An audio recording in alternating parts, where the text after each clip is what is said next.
الحمد للہ وکفا والصلاة والسلام علی عباده الذین اصطفى خصوصاً علی افضلهم وخاتم النبیین محمد الامین وعلی آلہ وصحبہ اجمعین. اما بعد فقد قال اللہ تبارک وتعالی کما ورد فی سورة الحجرات: اعوذ باللہ من الشیطان الرجیم بسم اللہ الرحمن الرحیم. یا ایھا الناس انا خلقناکم من ذکر وانثی وجعلناکم شعوبا وقبائل لتعارفوا ان اکرمکم عند اللہ اتقاکم ان اللہ علیم خبیر. وقال تبارک وتعالی کما ورد فی سورۃ آل عمران: فاستجاب لهم ربهم انی لا اضیع عمل عامل منکم من ذکر او انثی بعضکم من بعض فالذین ہاجروا واخرجوا من دیارہم وأوذوا فی سبیلی وقاتلوا وقتلوا لأکفرن عنہم سیئاتہم ولأدخلنہم جنات تجری من تحتها الانہار ثوابا من عند اللہ واللہ عندہ حسن الثواب. صدق اللہ العظیم. وقال النبی صلی اللہ علیہ وسلم فی خطبتہ فی حجۃ الوداع: لا فضل لعربی علی عجمی ولا لعجمی علی عربی ولا لاسود علی احمر ولا لاحمر علی اسود الا بالتقوی کلکم بنو آدم وآدم من تراب او کما قال صلی اللہ علیہ وسلم. رب اشرح لی صدری ویسر لی امری واحلل عقدۃ من لسانی یفقہوا قولی. اللہم ربنا الہمنا رشدنا واعذنا من شرور انفسنا. اللہم ارنا الحق حقا وارزقنا اتباعہ وارنا الباطل باطلا وارزقنا اجتنابہ. آمین یا رب العالمین. معزز حاضرین اور محترم خواتین، السلام علیکم ورحمۃ اللہ وبرکاتہ. میری آج کی گفتگو کا عنوان اسلام کا معاشرتی اور سماجی نظام.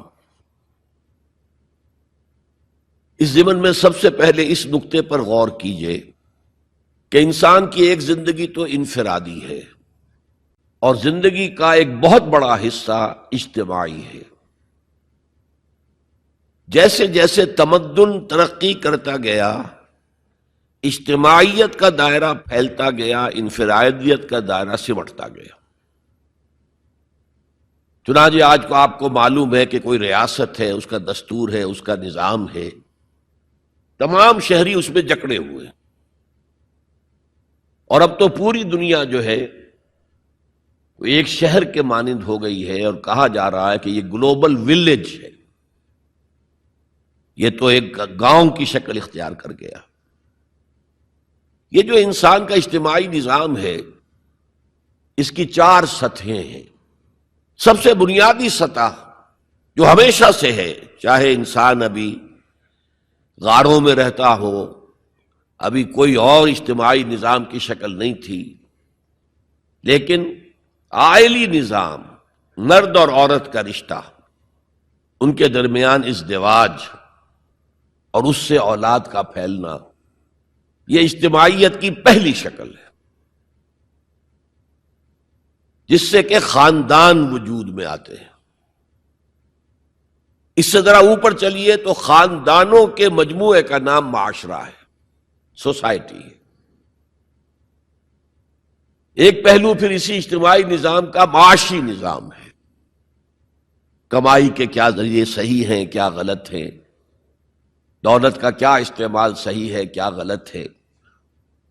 اور سب سے اوپر سیاسی نظام ہے.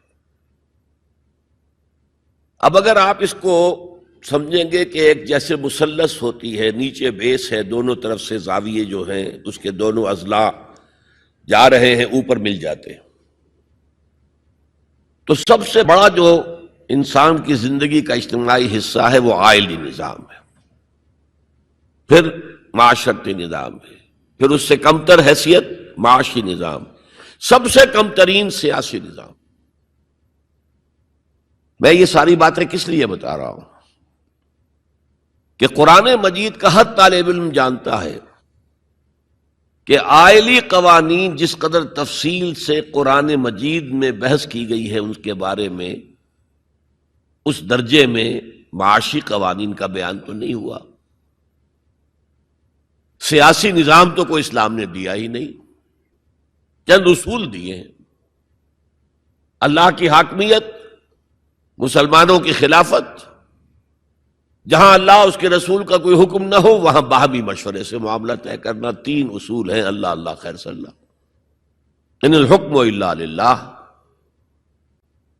اور انی جاعل فی الارض خلیفہ، یا داؤد انا جعلناک خلیفۃ فی الارض، اور امرہم شورا بینہم، جہاں اللہ اور اس کے رسول کا حکم نہیں ہے تو آپ اسمبلی کے ذریعے سے اس طرح چاہیں کاؤنٹنگ آف ووٹ سے، مشورے سے فیصلہ کر سکتے ہیں۔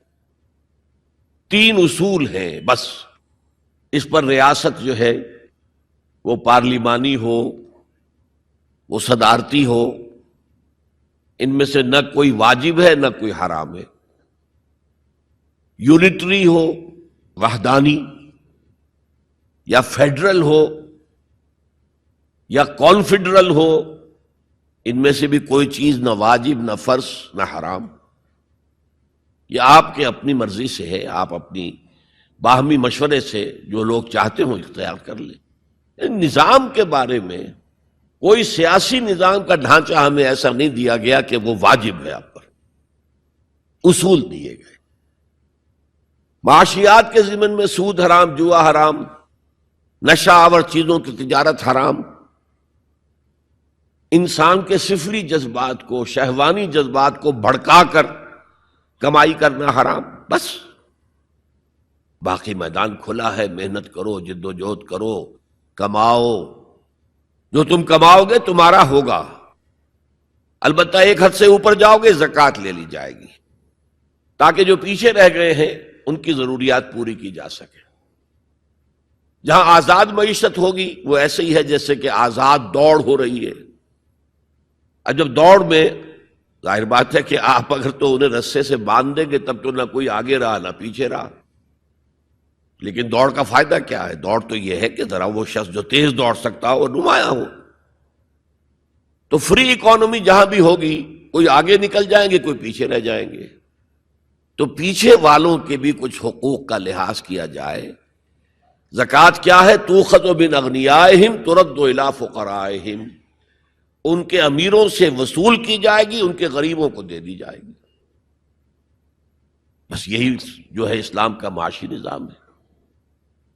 لیکن معاشرتی نظام پر بڑی بحثیں آئی ہیں، سورہ نور، سورہ احزاب، بہت مفصل، سورہ نساء، اور عائلی قوانین پر جو میں نے کہا تھا بالکل پہلے نیچے بیس ہے وہ اس مثلث کا، اس پر آپ دیکھتے ہیں کہ کئی رکوع، 3-4 رکوع تو سورہ بقرہ میں ہے، پھر سورہ نساء میں ہے، سورہ مائدہ میں ہے، پھر سورہ نور میں ہے، سورہ احزاب میں ہے، سورہ مجادلہ میں ہے، سورہ طلاق میں ہے، سورہ تحریم میں ہے۔ یہ عائلی قوانین تو بہت ہی تفصیل کے ساتھ بیان کیے گئے۔ حکمت کیا ہے کہ یہی تو ہے جڑ، بنیاد تو یہی ہے۔ اگر اسی بنیاد میں خرابی آ گئی تو خشت اول چونہد معمار کج، تا سریا می رود دیر کب دیوار کج، اگر پہلی اینٹ جو ہے دیوار کی ٹیڑھی رکھی گئی تو بناتے جائیے آپ، اوپر ٹیڑھ جائے گا آخر تک۔ اس لیے عائلی نظام کو سب سے زیادہ تفصیل کے ساتھ قرآن مجید میں بیان کیا گیا۔ اب دوسرا نقطہ دیکھیے، اسلام کے معاشرتی نظام کا جو اصل الاصول ہے، پہلی بنیادی بات جو ہے وہ کیا ہے؟ تمام انسان مرتبے میں برابر ہیں،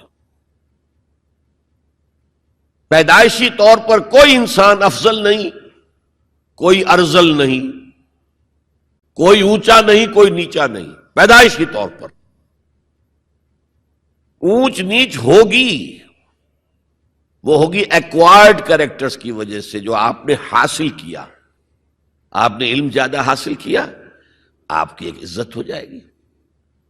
آپ میں تقوی زیادہ ہے، خدا ترسی زیادہ ہے، آپ کی عزت کی جائے گی۔ آپ خادم خلق ہیں، آپ کی عزت کی جائے گی۔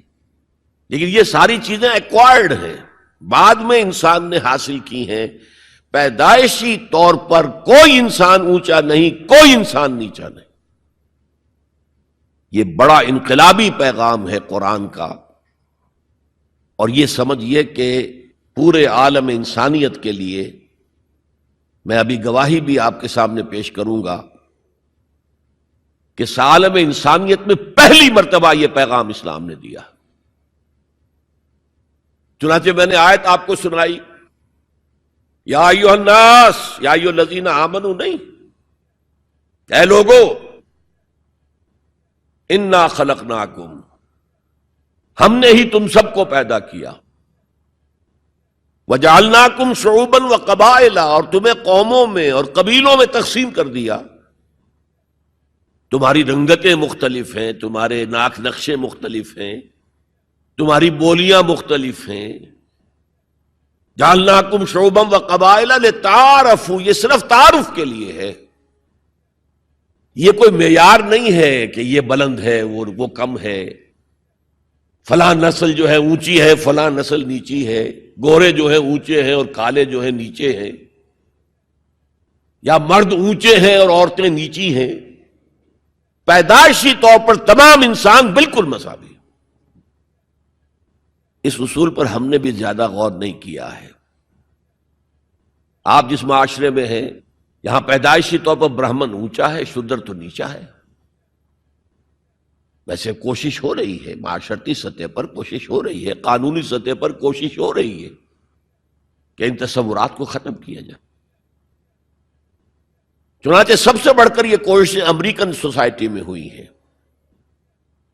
Any discrimination on the basis of the color of the skin is a crime۔ قانونی اور دستوری طور پر جتنا کچھ ہو سکتا تھا اس معاملے میں وہ امریکہ نے کیا ہے، لیکن آج بھی امریکہ میں کالے اور گورے کے درمیان دلی طور پر منافرت ہے۔ دلوں کو تو قانون نہیں بدل سکتا،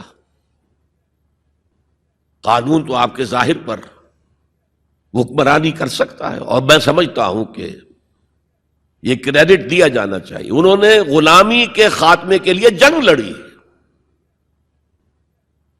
اور ان کے ہاں ڈسکریمنیشن بالکل ختم ہے، قانوناً بہت بڑا جرم ہے۔ پھر بھی حالات کیا ہیں؟ اگر کسی گوروں کی آبادی میں کوئی کالا افرو امریکن آ کر مکان خرید لیتا ہے تو اس آبادی میں جائیداد کی قیمت ایک دم گر جاتی ہے۔ اب وہ سارے گورے وہاں سے بیچ بیچ کے اپنے گھر باہر جا کے ٹاؤن شپس علیحدہ آباد کر لیتے ہیں، ان کے ساتھ رہنے کو تیار نہیں ہے۔ کون سا قانون روکے گا انہیں اس سے کہ آپ اپنا مکان نہیں بیچ سکتے، آپ کو یہیں رہنا پڑے گا؟ یہ تو کوئی بات نہ ہوئی۔ چنانچہ جو حضرات امریکہ آتے جاتے رہتے ہیں ان کے علم میں ہے کہ ہر بڑے شہر کا جو ڈاؤن ٹاؤن ہے وہ افرو امریکنز کے قبضے میں ہے۔ بالٹیمور میں چلے جائیے، واشنگٹن میں چلے جائیے، لاس اینجلس میں چلے جائیے، جہاں جائیں گے ڈاؤن ٹاؤن وہ افرو امریکنز کانوں کے قبضے میں ہے، اور سب لوگ باہر نکل نکل کے انہوں نے اپنی بستیاں بسا لی ہیں گوروں نے۔ تو یہ صورتحال، اس میں قرآن مجید کہتا ہے کہ دیکھو لوگوں، تم میں کوئی بنیادی طور پر، پیدائشی طور پر، رنگت کی وجہ سے، نسل کی وجہ سے کوئی نہ افضل ہے نہ مفضول ہے، نہ کوئی اعلیٰ ہے نہ ادنا ہے، کلکم۔ اور اس پر میں نے جو پیش کی ہے گواہی مزید حضور کی حجۃ الوداع کے خطبے سے، لا فضل لعربی علی عجمی ولا لعجمی علی عربی ولا لاسود علی احمر ولا لاحمر علی اسود الا بالتقوی کلکم بنو آدم وآدم من تراب۔ کسی عرب کو کسی اجمی پر کوئی فضیلت حاصل نہیں، حالانکہ عربوں کی گھٹی میں پڑا ہوا تھا کہ ہم بہت افضل ہیں، نطق تو ہمارے پاس ہے، بات ہم کر سکتے ہیں، خطیب ہمارے ہیں، باقی دنیا تو عجمی ہے، گونگے ہیں یہ لوگ۔ عجم کے معنی کیا؟ گونگے ہیں۔ حضور نے کہا لا فضل لعربی علی عجمی ولا لعجمی علی عربی، عجمی کو بھی، کسی عجمی کو کسی عربی پر کوئی فضیلت نہیں، ولا لأحمر علی اسود، کسی سرخ روح کو، سفید اور سرخ رنگت والے کو، کسی سیاہ فام کے اوپر کوئی فضیلت نہیں، نہ کسی سیاہ فام کو کسی گورے پر کوئی فضیلت ہے۔ میں نے شروع میں جب میں حدیث پڑھتا تھا تو میں حیران ہوتا تھا کہ کیا کوئی کالے بھی یہ سمجھتے ہیں کہ ہم گوروں سے افضل ہیں؟ امریکہ میں جا کے بھید کھلا، وہ تو کہتے ہیں ہم مکمل انسان ہیں، یہ تو کچے ہیں، پکے ہوئے ہی نہیں ابھی۔ مذاق اڑاتے ہیں، ان کے ہاں جو ہے سفید چمڑی والوں کا شدید مذاق اڑتا ہے۔ تو حضور نے تو کہا تھا 1400 برس پہلے لولا لفضل لاسود علی احمر ولا لاحمر علی اسود، کسی گورے کو کسی کالے پر، کسی کالے کو کسی گورے پر کوئی فضیلت نہیں۔ کلکم بنو آدم، تم سب کے سب آدم کی نسل ہو، وآدم من تراب، اور آدم مٹی سے بنے تھے علیہ الصلوۃ والسلام۔ یہ جو نقطہ میں اتنے اہتمام سے بیان کر رہا ہوں، اس کے لیے میں گواہی اب دے رہا ہوں ایچ جی ویلز کی، نام سنا ہوگا آپ نے۔ وہ زیادہ مشہور تو ہے سائنٹیفک فکشن کے معاملے میں، اس نے اپنے زمانے میں ایسی کہانیاں لکھی، ایسے افسانے لکھے جو آنے والے دور میں سائنس کے جبکہ عروج ہونے والا تھا تو واقعات کے طور پر سامنے آنے والے تھے۔ سائنٹیفک فکشن، کہانیاں لکھنا، افسانے لکھنا سائنسی بنیادوں پر۔ لیکن تاریخ عالم پر بھی ان کی 2 کتابیں اس شخص کی جو ہیں وہ بہت ہی عمدہ ہیں، اس میں کوئی شک نہیں۔ A short history of the world, اور دوسری ہے a concise history of the world. Concise history of the world میں پہلے میں یہ بیان کر دوں کہ اس نے حضور پر بڑے کیچڑ اچھالا ہے۔ شاتم رسول جیسے آج رشدی ہے یا بنگالی جو ہے تسلیمہ نسرین ہے، یا ایک اور بھی اٹھ کر آ گئی ہے اب، جس طرح وہ کیچڑ اچھالتے ہیں، جس طرح وہ حملے کرتے ہیں، رقیق حملے کرتے ہیں، ایسے ہی ایچ جی ویلز نے بھی کیے ہیں۔ یہ میں کس لیے بتا رہا ہوں؟ تاکہ یہ بات جو ہے واضح ہو جائے کہ وہ عقیدت مند نہیں ہے، حضور کا دشمن ہے۔ اور عربی کی ایک کہاوت یہ ہے کہ الفضل ما شہدت بہ الاعداء، دوست اور عقیدت مند تو تعریف کریں گے، کیا کسی مسلمان کے لیے ممکن ہے کہ حضور کی تعریف نہ کرے؟ بلکہ وہ نعتیں پڑھتے ہوئے غلوف بھی کر جائیں گے، کہیں سے کہیں پہنچا دیں گے۔ ہاں اگر دشمن تعریف کرے تو وہ بات ہے کہ جو قابل غور ہے۔ میں نے اس لیے اسٹیبلش کیا دشمن ہے، دوست نہیں ہے، عقیدت مند نہیں۔ لیکن جو چیپٹر اس کا ہے حضور کی زندگی پر، اس کے آخر میں آ کر خطبہ حجۃ الوداع کا یہ حوالہ اس نے دیا، لا فضل لعربی علی عجمی ولا لعجمی علی عربی ولا لاسود علی احمر ولا لاحمر علی اسود الا بالتقوی۔ اور اس کے بعد جو اس کا ری ایکشن ہے، اس پر جو تبصرہ تھا کہہ رہا ہوں، اس کی وجہ بتا دوں گا بعد میں۔ معلوم ہوتا گھٹنے ٹیک کر کوئی شخص جو ہے اور سر جھکا کر خراج عقیدت پیش کر رہا ہے۔ ایگزیکٹ الفاظ یہ تھے اس کے، although the sermons of human equality, fraternity and freedom were said before also, and we find a lot of such sermons in Jesus of Nazareth, but it must be accepted that it was Muhammad sallallahu alayhi wasallam who for the first time in human history established a society based on these principles. کہ اگرچہ انسانی مساوات، اخوت اور حریت کے واعظ تو پہلے بھی بہت کہے گئے تھے، بہت کہے گئے تھے، اب عیسائی ہونے کے باوجود کہتا ہے کہ مسیح ناصری، جیزس آف نازرت، حضرت عیسیٰ علیہ السلام کے ہاں بھی واعظ تو بہت ہے، لیکن ان اصولوں پر کوئی معاشرہ وہ قائم نہیں کر سکے۔ تاریخ انسانی میں پہلی شخصیت محمد کی ہے صلی اللہ علیہ وسلم، جس نے کہ ان اصولوں پر معاشرہ بالفعل قائم کر کے دکھایا۔ اچھا، اب آئیے اس کی اہمیت پر۔ اہمیت یہ ہے کہ آج جیسا کہ میں نے کہا تھا کہ دنیا سکڑتی جا رہی ہے، فاصلے تو کوئی ہے ہی نہیں، اب کوئی معنی ہی نہیں۔ جیسے حدیث میں آیا تھا کہ دجال بات کرے گا ساری دنیا میں سنی جائے گی، آج کوئی دجال صاحب جو ہے واشنگٹن سے تقریر کرتے ہیں اور پوری دنیا میں سنی جاتی ہے۔ اب جو یہ دنیا چھوٹی ہو رہی ہے تو اس کا ایک منطقی تقاضا یہ ہے، یہ جو نیو ورلڈ آرڈر کی بات ہے یہ منطقی ہے۔ کوئی ایک عالمی ریاست ہونی چاہیے۔ اب یہ چھوٹی چھوٹی ریاستیں، نیشن سٹیٹس وغیرہ، یہ تو لڑتی بھڑتی رہیں گی، اس نے اس کے اوپر چڑھائی کر دی، اس نے اس پر چڑھائی کر دی۔ تو ایک کوئی عالمی ریاست، گلوبل سٹیٹ قائم ہونی چاہیے، لیکن اس کے لیے بنیاد کہاں سے لائیں؟ انسانوں کو جوڑیں کیسے؟ وہ تو نسل کی بنیاد پر جو ہے کٹے ہوئے ہیں، رنگت کی بنیاد پر ان کے دلوں کے درمیان جو ہے بودھ ہے۔ انسانیت کو ایک کرنے والی یا ایک ڈوری میں پرونے والی شے کون سی ہے؟ کون سی ڈوری ہے؟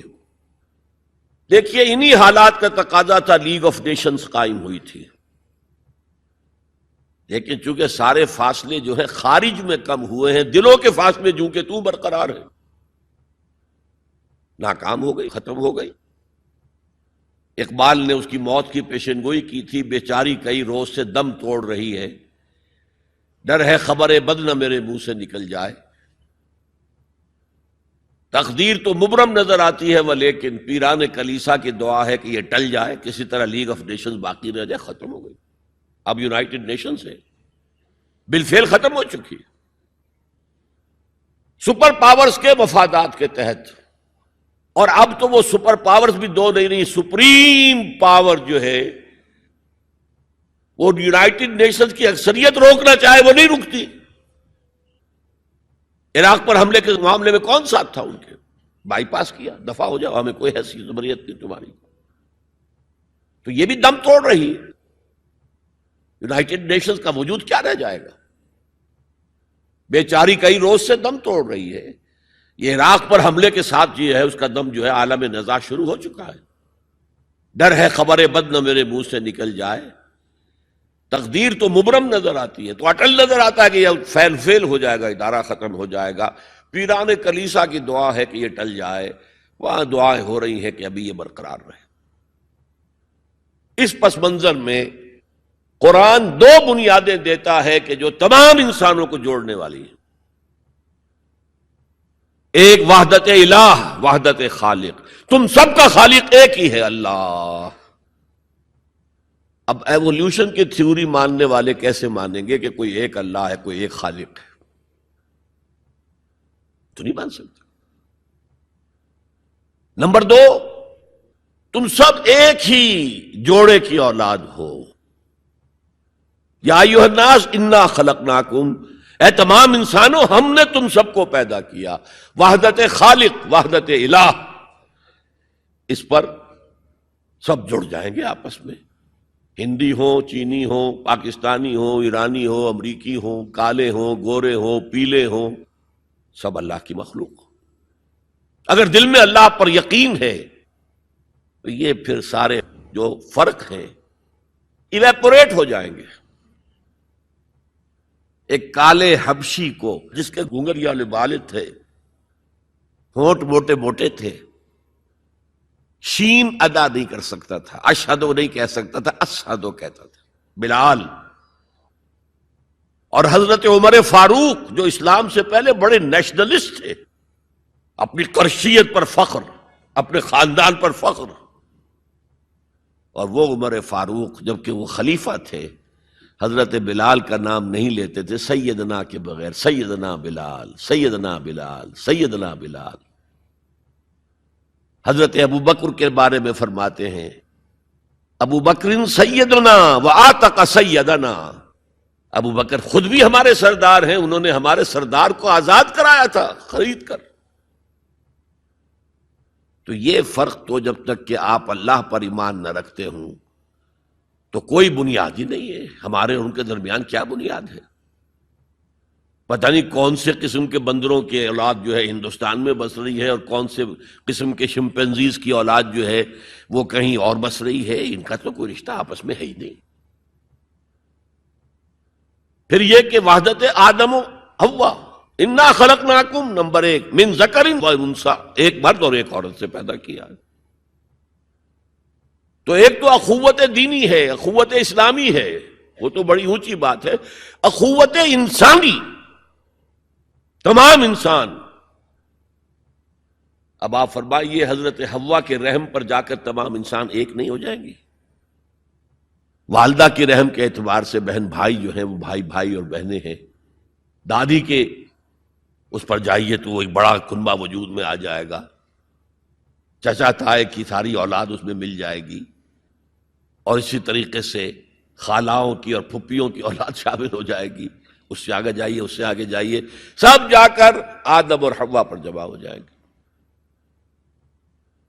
تو آج جو زمانے کا تقاضا ہے کہ یہ فاصلے کم ہو، نوع انسانی جمع ہو، ایک وحدت ہو جائے، وہ تقاضا صرف اسلام کی بنیاد پر طے ہو سکتا ہے، پورا ہو سکتا ہے. کسی اور کے پاس اس کے لیے کوئی بنیاد نہیں. میں نے کہا تھا نا کہ کسی کالے کو گورے پر نہیں، کوئی گورے کو کالے پر فضیلت نہیں. ساتھ ہی کہا تھا مرد کو عورت پر کوئی فضیلت نہیں. مرد اونچا اور عورت نیچی نہیں ہے. شرف انسانیت کو دونوں ایکولی شیئر کرتے ہیں، وہ بھی ہیومن بینگ، وہ بھی ہیومن بینگ. سورہ آل عمران کے آخر میں ایک لمبی دعا آئی ہے، ربنا اننا سمعنا منادیا ینادی للایمان ان آمنوا بربکم فآمنا.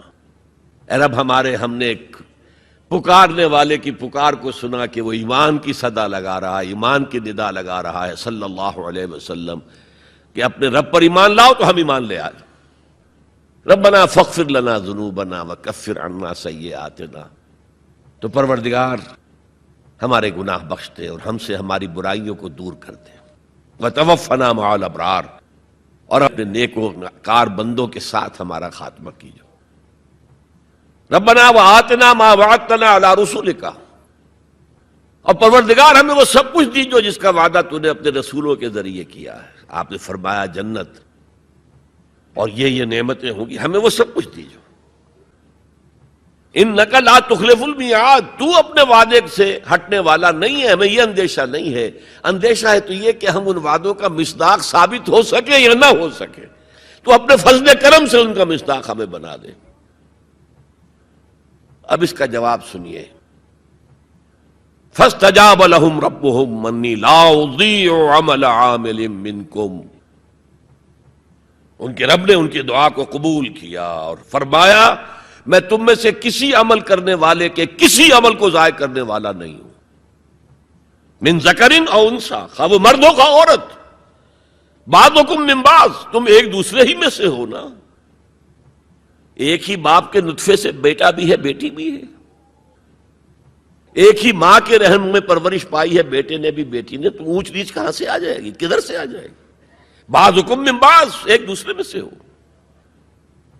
فالذین ہاجروا، تو وہ لوگ جنہوں نے ہجرت کی. تو ہجرت صرف مردوں تو نہیں کی، عورتوں نے بھی کی.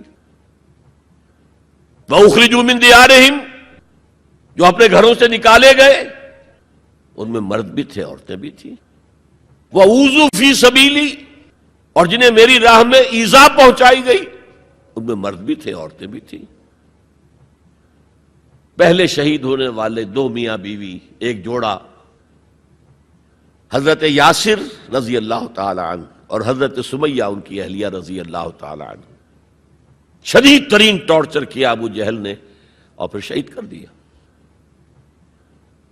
وقاتلوا وقتلوا، پھر انہوں نے قتال بھی کیا، اللہ کی راہ میں جنگ بھی کی اور قتل بھی ہوئے.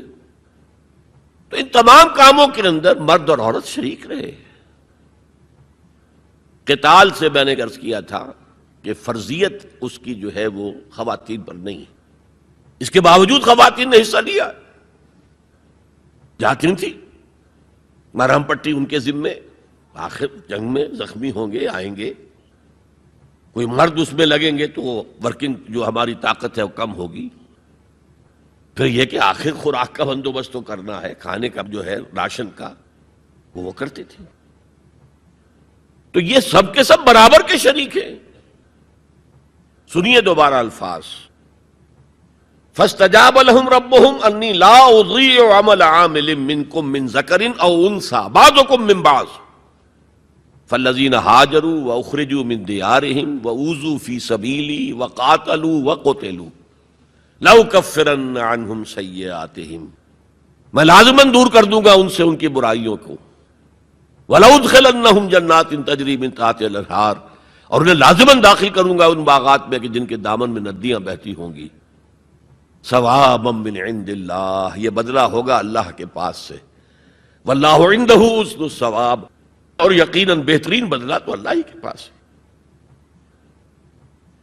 مساوات مرد و زن کے اس نظریے کو سمجھ لیجئے. دوسرا نظریہ میں بتاؤں گا جو آج دنیا مغرب سے لے رہی ہے، وہ سراسر گمراہی ہے، سراسر گمراہی ہے، سراسر گمراہی. لیکن نیکیوں کے میدان کھولے ہوئے ہیں مردوں کے لیے، عورتوں کے لیے. جو مرد کمائے گا نیکی وہ اس کے لیے ہے، جو عورت نیکی کمائے گی وہ اس کے لیے ہے. انڈیویجویلٹی ہے، فریڈم ہے، فریڈم آف ول ہے، مساوی ہے. اور اسی لیے میں نے یہ جو آیت ہے دیکھیے، اس میں 10 اوصاف میں مردوں عورتوں کو برابر برابر. عام طور پر قرآن کا اسلوب یہ نہیں ہے، اسے عربی میں کہتے ہیں برسبیل تغلیب. ایک مجمع ہے، مرد بھی ہیں عورتیں بھی ہیں، تو مذکر میں خطاب ہوگا، مؤنث کے صیغے سے خطاب نہیں ہوگا. وہ تابع ہیں، ساتھ ہی آ جائیں گے. لیکن یہ آیت دیکھیے کتنی طویل ہے. ان المسلمین والمسلمات، یقیناً فرما بردار مرد اور فرما بردار عورتیں. والمومنین والمومنات، اور صاحب ایمان مرد اور صاحب ایمان عورتیں. والقانتین والقانتات، اور فروتنی اختیار کرنے والے مرد اور فروختنی اختیار کرنے والی عورتیں. والصادقین والصادقات، اور سچ بولنے والے مرد اور سچ بولنے والی عورتیں. والصابرین والصابرات، اور صبر کرنے والے مرد اور صبر کرنے والی عورتیں. والخاشعین والخاشعات، اللہ کے سامنے جھکنے والے مرد اور جھکنے والی عورتیں. والمتصدقین والمتصدقات، صدقہ دینے والے مرد اور صدقہ دینے والی عورتیں. والصائمین والصائمات، اور روزہ رکھنے والے مرد اور روزہ رکھنے والی عورتیں. والحافظین فروجہم والحافظات، اور اپنی شرمگاہوں کی حفاظت کرنے والے مرد اور اپنی شرمگاہوں کی حفاظت کرنے والی عورتیں.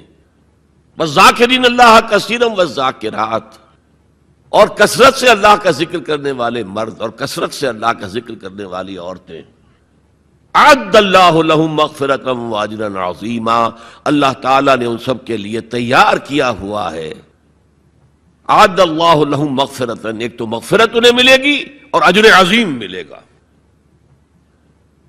یہ ہے وہ تصور مساوات مرد و زن، کوئی اونچا نہیں کوئی نیچا نہیں. البتہ اب میں اگلے قدم پر آ رہا ہوں.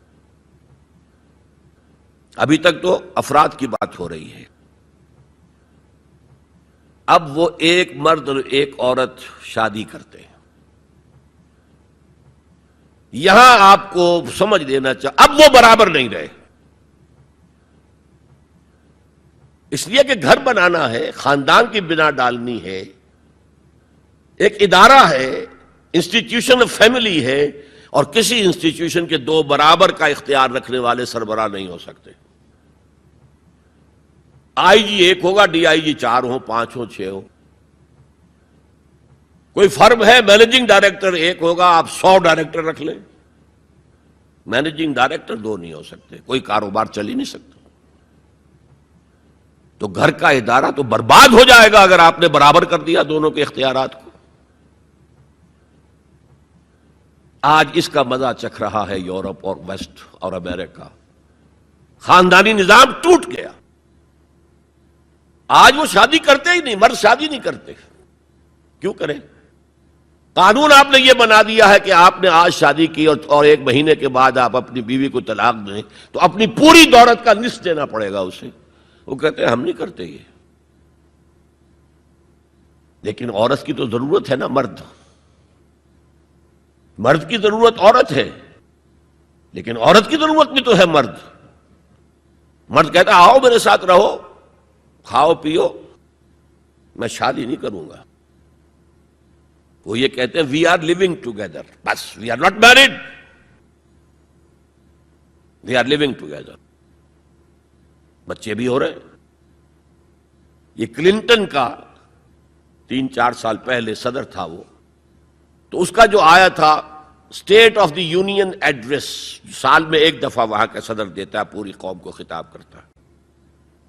اس میں اس نے کہا تھا کہ عنقریب ہماری امریکی قوم کی اکثریت حرام زادوں پر مشتمل ہوگی.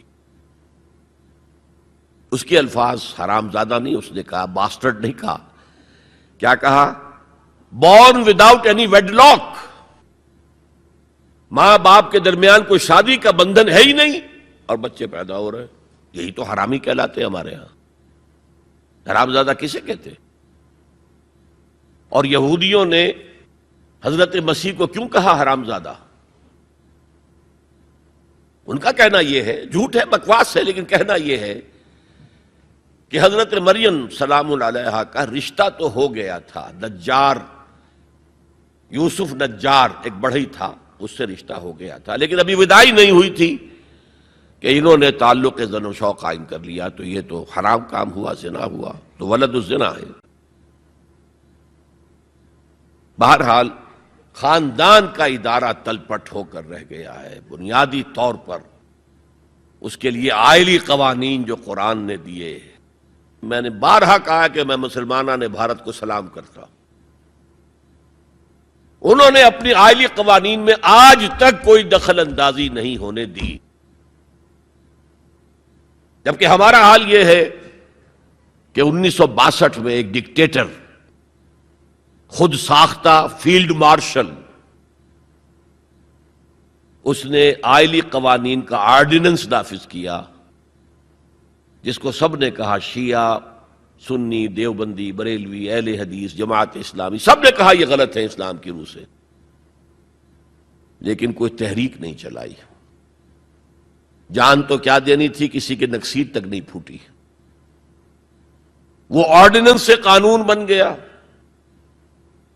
اور ضیاء الحق صاحب 11 سال تک اسلام اسلام اسلام اسلام پکارتے چلے گئے، اس آرڈیننس کو ہاتھ نہیں لگایا. قوانین جو کے تو رہے، یہاں تک کہ انہوں نے فیڈرل شریعت کورٹ قائم کی، اور کچھ حسن کا ظن میرے بارے میں ہو گیا تھا، مجھے اپنی شورا کا رکن بنایا. پہلے انہوں نے وزارت پیش کی تھی مرکزی، میں نے کہا نہیں جناب، میں ایک تو اس کا اہل نہیں ہوں، کبھی ان میدانوں میں گیا ہی نہیں، حکومت کے کوریڈورز میں میرا آنا جانا نہیں ہے، میں اس کا اہل نہیں ہوں. ثانیاً اصل حکومت فوج کی ہے، آپ نے ہمیں کرنے کچھ نہیں دینا، اور الزام ہم پر آئے گا. یہ ناکام ہوگا، اس لیے کہ اس سے پہلے کی ایک منسٹری تھی جس میں جماعت اسلامی اور جمعیت علماء اسلام کے وزراء تھے، اور ان دونوں کو داغدار کر کے اس نے نکال باہر کیا تھا. یہ کوئی کام نہیں کر سکے. بھائی کام تم کرنے دو تو کرے. تم تو کہتے میری کانسٹیچوئنسی تو فوج ہے، یہ تو فوج کو راضی رکھنا ہے. بہرحال میں نے ان سے کہا تھا یہ ہے 2 جولائی سن 82 کی بات. میں نے کہا آپ اپنے ماتھے پر کلنک کا ٹیکا لیے پھر رہے ہیں، اور مجھے خیال بھی آیا کہ میں نے یہ کیا کیا. یہ تو میں نے تو محاورہ استعمال کیا تھا، ان کی پیشانی پر محراب تھا. میں نے سوچا یہ ناراض ہو نہیں ہوا، وہ اس معاملے میں بہت ٹھنڈے آدمی تھے، بہت متحمل مزاج. کہلے کیوں کہہ رہے ہیں آپ یہ؟ میں نے کہا دیکھیے آپ نے فیڈرل شریعت کورٹ بنائی، اس میں اپنے ہینڈ پکڈ علماء رکھے. تقی عثمانی کس کا چوائس ہے؟ آپ کا. پیر کرم شاہ کس کا چوائس ہے؟ آپ کا. ملک غلام علی کس کا چوائس ہے؟ آپ کا. اور اس کورٹ کے بھی ہاتھ باندھ دیے. ویسے تو یہ 2 بیڑیاں پہنائی تھی اور 2 ہتھکڑیاں، لیکن میں اس وقت اپنی گفتگو کے حوالے سے صرف ایک کا ذکر کر رہا ہوں، آئلی قوانین پر بھی آپ کوئی بات نہیں کر سکتے۔ میں نے کہا یہ کیا؟ یہ تو انگریز نے نہیں چھیڑے تھے ہمارے، اور بھارت کا مسلمان آج تک اس کی حفاظت کر رہا ہے۔ میں نے کہا دیکھیے یہ غلام احمد پرویز نے بنوائے تھے جو منکر حدیث تھا، اور اس کا اثر تھا چونکہ وہ گورنمنٹ آف پاکستان میں ڈپٹی سیکریٹری تھا کسی مرکزی محکمے میں، وہ اس کے زیر اثر جو ہے ایوب خان نے وہ قوانین بنائے۔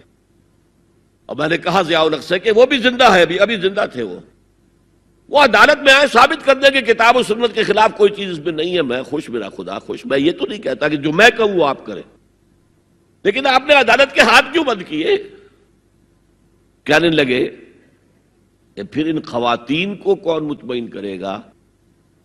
میں نے کہا اگر آپ کا سوچ کا انداز یہی ہے تو یہ میرا استعفی حاضر ہے، میں آپ کی شورا میں نہیں بیٹھ سکتا، استعفی دے کر آگے۔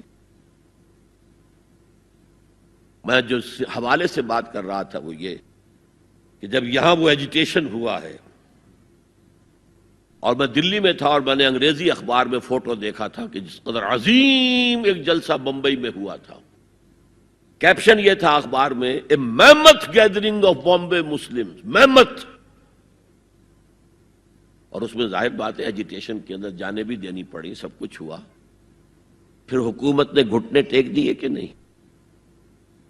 اور صرف گھٹنے نہیں ٹیکے، راجیو کی یہ تقریر لوک سبھا کی ریکارڈ پر ہے کہ میں نے تو اس سے پہلے کبھی مطالعہ نہیں کیا تھا، اب اس مسئلے پر مطالعہ کیا ہے تو میں نے دیکھا ہے کہ جتنے حقوق اسلام نے عورت کو دیے کسی مذہب نے نہیں دیے۔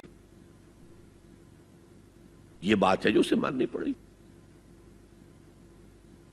لیکن برابر آپ کر دیں گے تو خاندان کا ادارہ ختم ہو جائے گا۔ اسی لیے فرمایا گیا الرجال قوامون علی النساء فالصالحات قانتات حافظات للغیب بما حفظ اللہ۔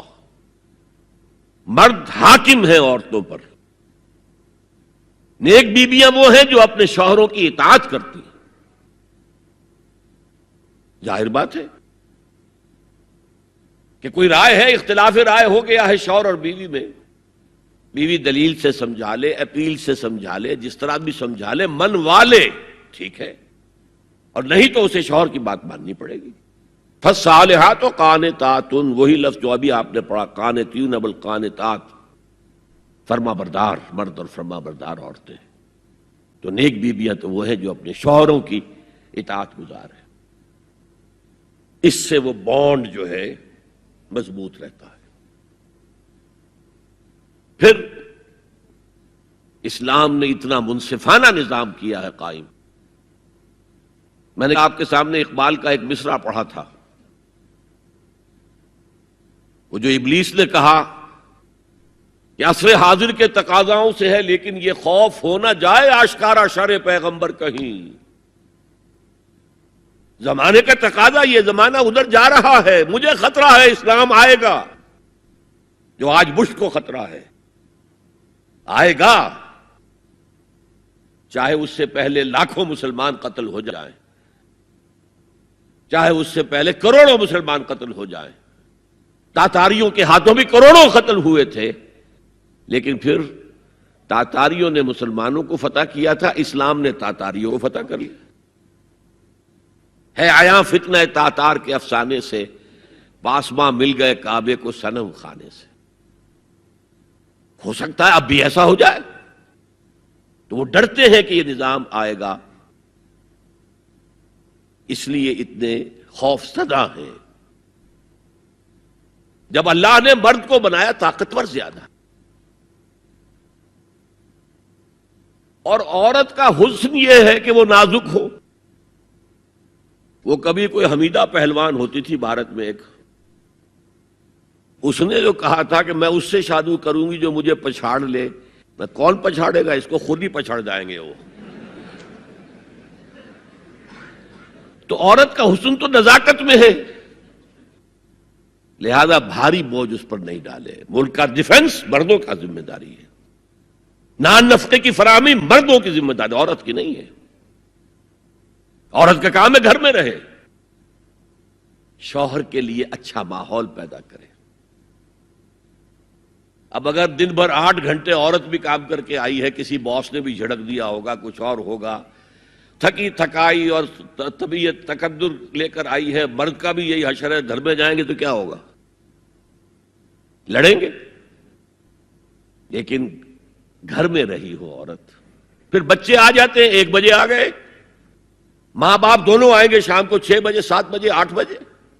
بڑے بڑے شہروں میں تو وہاں پر 2 گھنٹے تو لگتے ہیں گھر پہنچنے میں. یہ بچے کیا کریں گے؟ کس قسم کے تجربات کریں گے؟ کہ سارا بیڑا غرق ہو رہا ہے. عورت کے ذمہ نہیں ہے کام کرنا. کہتے ہیں مجبوری ہے. آپ اپنے سٹینڈرڈ آف لیونگ کو بڑھاتے جائیے، بڑھاتے جائیے، بڑھاتے جائیے، دونوں کی سر توڑ محنت کے باوجود آپ کا جو ہے تقاضا پورا نہیں ہوگا، اور اسی کو سکیڑ لیجئے. کمانا شوہر کا کام ہے، بیوی کا نہیں. اس کو اقبال نے کہا ہے کہ اسلام کا معاشرتی نظام 2 حصوں پر مشتمل ہے. حافظ ناموس زن، ایک تو عورت کی عصمت و عفت کی حفاظت. مرد آزماں، مرد کے اوپر چیلنج ہے، بھاری بوجھ تمہیں اٹھانے ہیں. مرد آزماں مرد آفرین، بھاری کام سارے مردوں کے لیے ہیں. عورت گھر میں رہے. اور آج بھی امریکہ میں جو سٹے ایٹ مومز کہلاتی ہیں، وہ مائیں جو گھروں میں رہتی ہیں، ان کا بہت بڑا ان کا مقام ہوتا ہے، ان کے بچوں کی تربیت جو ہو سکتی ہے. اور سب سے زیادہ مظلوم وہاں پر عورت ہے. مجھے بتایا جاتا ہے کہ جب سردی برف پڑ رہی ہوتی ہے تب بھی سب سے پہلے سڑکوں پر آپ کو عورتیں نظر آئے گی. مرد 1 گھنٹے بعد گھر سے نکلے گا، کیونکہ اس عورت نے کہیں اپنے بچے کو کسی بیبی سیٹر کے پاس، چلڈرن کیئر کے پاس بھیجے گی، پہنچائے گی، پھر اپنے آفس جائے گی. شام کو آفس سے نکلے گی، وہاں سے بچے کو لگی، پھر گھر آئے گی. مظلوم ترین عورت ہے وہاں پر. دونوں بوجھ ڈال دیے اس پر. حمل بھی وہ اٹھائے، ولادت کی سختی بھی سہے، اور معاش کا بوجھ بھی ڈالو اس پر. واقعہ یہ ہے کہ آج کی عورت انتہائی مظلوم عورت ہے. ایک تو اسے کھلونا بنا لیا. عجیب حیرت ہوتی ہے مغربی تہذیب کو کیا ہوا ہے. عورت ننگی، مرد پورا لباس پہنے ہوئے، پینٹ بھی ہے اور کوٹ بھی ہے، سوٹ پورا ہے اور ٹائی بھی ہے، اور عورت ننگی ہے. اور شدید ترین سردی کے اندر ٹانگیں ننگی ہیں اس کی. یہ اسلام کا معاشرتی نظام اس کو کسی صورت گوارا نہیں کرتا. طلاق کے معاملے میں یہی فرق رکھا. مرد دے سکتا ہے طلاق، عورت لے سکتی ہے، دے نہیں سکتی. لے گی تو خلا کہلائے گی، یا عدالت میں جا کر ثابت کرے، یا یہ کہ کوئی ایلڈرز آف دی فیملی ہوں وہ درمیان میں آئے اور عورت کہے کہ میرا اس کے ساتھ نباہ نہیں ہو سکتا. خود طلاق نہیں دے سکتی، کیونکہ عورت کے اوپر جذباتی طور پر ہر مہینے میں چند دن ایسے آتے ہیں جو چڑچڑی ہوتی ہے. اس چڑچڑے پر میں وہ کچھ بھی کر بیٹھے، اسے طلاق کا حق نہیں دیا. مرد کو حق حاصل ہے. ہاں اگر ناحق طلاق دے گا اللہ کے ہاں پکڑا جائے گا. یہ بات جو ہے مرد اور عورت کو برابر کے طلاق کے حقوق، یہ بھی خاندان کی جڑ کھودنے کے مترادف ہے. اچھا، بیٹے اور بیٹی میں وراثت کا فرق ہے. کیوں؟ بیٹا شادی کرے گا تو مہر دے گا، لڑکی شادی کرے گی تو مہر لے گی. حالانکہ ضرورت لڑکی کو لڑکے کی ہے، لڑکے کو لڑکی کی ہے، دونوں کی ضرورت تو برابر ہے. لڑکا مہر دے اور لڑکی لے. کیوں؟ تاکہ یہ معلوم ہو کہ یہ سربراہ ہے. حافظ ناموس زن، مرد آزماں، مرد کی ذمہ داری ہے. یہ بھی ہمارا بڑا سوشل فنکشن ہے، بہت بڑا. اور اس میں فضول خرچیاں ہو رہی ہیں. حرام کی کمائی ہوئی کمائی جو ہے وہ پانی کی طرح بہائی جاتی ہے. ابھی مجھے ایک صاحب نے بتایا کہ ممبئی میں 2 شادیاں ہوئی ہیں مسلمانوں میں. ایک میں 1.5 کروڑ روپیہ خرچ ہوا، ایک میں 80 لاکھ خرچ ہوا. ہم نے وہاں اصلاحی تحریک شروع کی. ضیاء الحق صاحب نے بھی کوشش کی تھی، آرڈیننس پاس کیا تھا، لیکن یہ چیزیں قانون سے نہیں. آپ کہیں کہ کسی دعوت میں 50 سے زیادہ مہمان نہیں آئیں گے، وہ 100 آ گئے تو زیادہ زیادہ یہ ہوگا پولیس والوں کو رشوت کا کھاتا کھل گیا، جو یہ پیسے لے جائیے صاحب. کبھی کبھی وہ پکی پکائی جگہ لے جا کے اپنے تھانے میں بیٹھ کے کھاتے تھے. لیکن قانون سے نہیں بدلتا مزاج. ہم نے کیا طے کیا؟ دیکھو یہ ہے چٹان کی بنیاد. آپ کو بڑی اونچی بلڈنگ بنانی ہو تو دیکھنا پڑتا ہے چٹان نیچے بنیاد زمین کیسی ہے. تو بنیاد کیا ہے؟ آپ سادگی کرو سادگی کرو سادگی کرو، یہ واسطہ بے معنی ہے بالکل. اس لیے کہ غریب کی سادگی کچھ اور ہے، امیر کی سادگی کچھ اور ہے. سادگی کے ایک معنی تو نہیں ہے. لہذا کوئی جو ہے راک فاؤنڈیشن وہ تلاش کی جائے. وہ ہم نے کی تلاش. جو تقریب حضور سے صحابہ سے ثابت ہے ضرور کرو ضرور کرو ضرور کرو. عضوا علیہا بالنواجذ، اپنے دانتوں سے پکڑ لو اس کو. اور جو تقریب ثابت نہیں حضور سے اور صحابہ سے، یقیناً یہ کہیں باہر سے آئی ہے. یا تو ہمارا خاندانی پس منظر جو ہے، اکثر تو ہندوؤں سے مسلمان ہوئے، وہ سادات ہوں، صدیقی ہوں، فاروقی ہوں، عثمانی ہوں، وہی ہیں نا جو باہر سے آئے تھے. باقی تو اکثریت یہیں سے. وہ اپنا ہندوانہ پس منظر لے کر آئے. تو جس کا ثبوت صحابہ کے دور میں نہیں، وہ یقیناً باہر سے آئی ہوئی چیز ہے. اس میں پھر سادگی نہیں، اس میں کمی نہیں، جڑ سے کاٹو اس کو. اس بنیاد پر ہم نے 5 فیصلے کیے. ذرا سن لیجئے آپ بھی، اگر آپ کوئی سوشل ورک کرنا چاہیں اس کو عام کریں. نمبر 1، نکاح مسجد میں. حدیث موجود ہے، ترمذی شریف کی روایت، اعلنوا ھذا النکاح واجعلوہ فی المساجد. نکاح کا اعلان عام کیا کرو، مسجدوں میں منعقد کیا کرو. میں حیران ہوتا ہوں کیوں نہیں علماء کرام نے اس کی طرف توجہ دلائی. حدیث ہے. ہاں میں مانتا ہوں ان کا کہنا یہ ہے کہ یہ یہاں جو امر ہے کہ مسجد میں منعقد کرو، یہ امر وجوب کے لیے نہیں ہے، استحباب کے لیے. مستحب ہے یہ کہ مسجد میں. تو بھائی مستحب کیوں چھوڑ رہے ہو تم؟ وہ اس لیے چھوڑنا پڑتا ہے، مولوی بیچارے کی حیثیت ہے ہی نہیں معاشرے میں کہ وہ کہے جناب یہاں آئیے میرے پاس، میں نہیں آؤں گا آپ کے گھر نکاح پڑھانے کے لیے. وہ اپنا رجسٹر بغل میں دبائے بیٹھا سوکھتا رہتا ہے. وہ تو آنی تھی بارات عصر کے وقت، مغرب بھی جا رہی ہے، آئی ہی نہیں. وہ بیٹھا غریب. پہلے 20-30 روپے ملتے تھے، اب 200 300 400 ملتے ہیں. اور کیا ہے؟ میں نے انہیں یاد دلایا دیکھو شرم کرو. عیسائیوں نے آج تک اپنے چرچ کی اور اپنے پادری کی عزت یہ رکھی ہے کہ شہزادے اور شہزادی کی شادی ہوگی وہ بھی پادری چرچ میں آئیں گے. شہزادے کی شادی ہو رہی ہے تو جو ان کی پارلیمنٹ کے ساتھ ہے چرچ، وہاں شادی ہوگی. وہاں پردہ نہیں ہے، لڑکا لڑکی دونوں آمنے سامنے کھڑے ہو کر قول و قرار کریں گے. ہمارے ہاں پردہ ہے تو اس لیے لڑکی کے گھر بھی جائیں گے تو لڑکی تو محفل میں نہیں آئے گی. لڑکی کا ایک وکیل ہوگا، وہ وکیل اجازت لے کر آئے گا، 2 اس کے گواہ ہوں گے، اس کے سامنے اجازت لی گئی، پھر وہ نکاح خواہ کو اجازت دیں گے، وہ نکاح پڑھا دیں گے. پہلی بات یہ ہو گئی کہ نکاح مسجد میں. نمبر 2، نکاح کے موقع پر کوئی دعوت طعام نہیں، کوئی ثابت نہیں. دعوت طعام صرف ایک ہے، وہ ولیمہ ہے. اور اس قدر معقول بات ہے، سب باپ اپنے سینوں پر ہاتھ رکھ کر سوچیں اور میری بات سنیں. کیا بیٹی کو گھر سے رخصت کرنے کا وقت جو ہے وہ خوشی کا وقت ہوتا ہے؟ جب بیٹی گھر سے جا رہی ہو، کوئی جانور بھی آپ قربانی کے لیے، کوئی مینڈھا کو بکرا لے آئیں 8-10 دن پہلے اور بچے مانوس ہو جائیں تو وہ جب آپ ذبح کرتے ہیں تو پچھاڑے کھاتے ہیں کہ نہیں بچے؟ اور یہ لخت جگر ہے، نور چشم ہے، 18 20 22 برس گھر میں رہی ہے، وہ جا رہی ہے.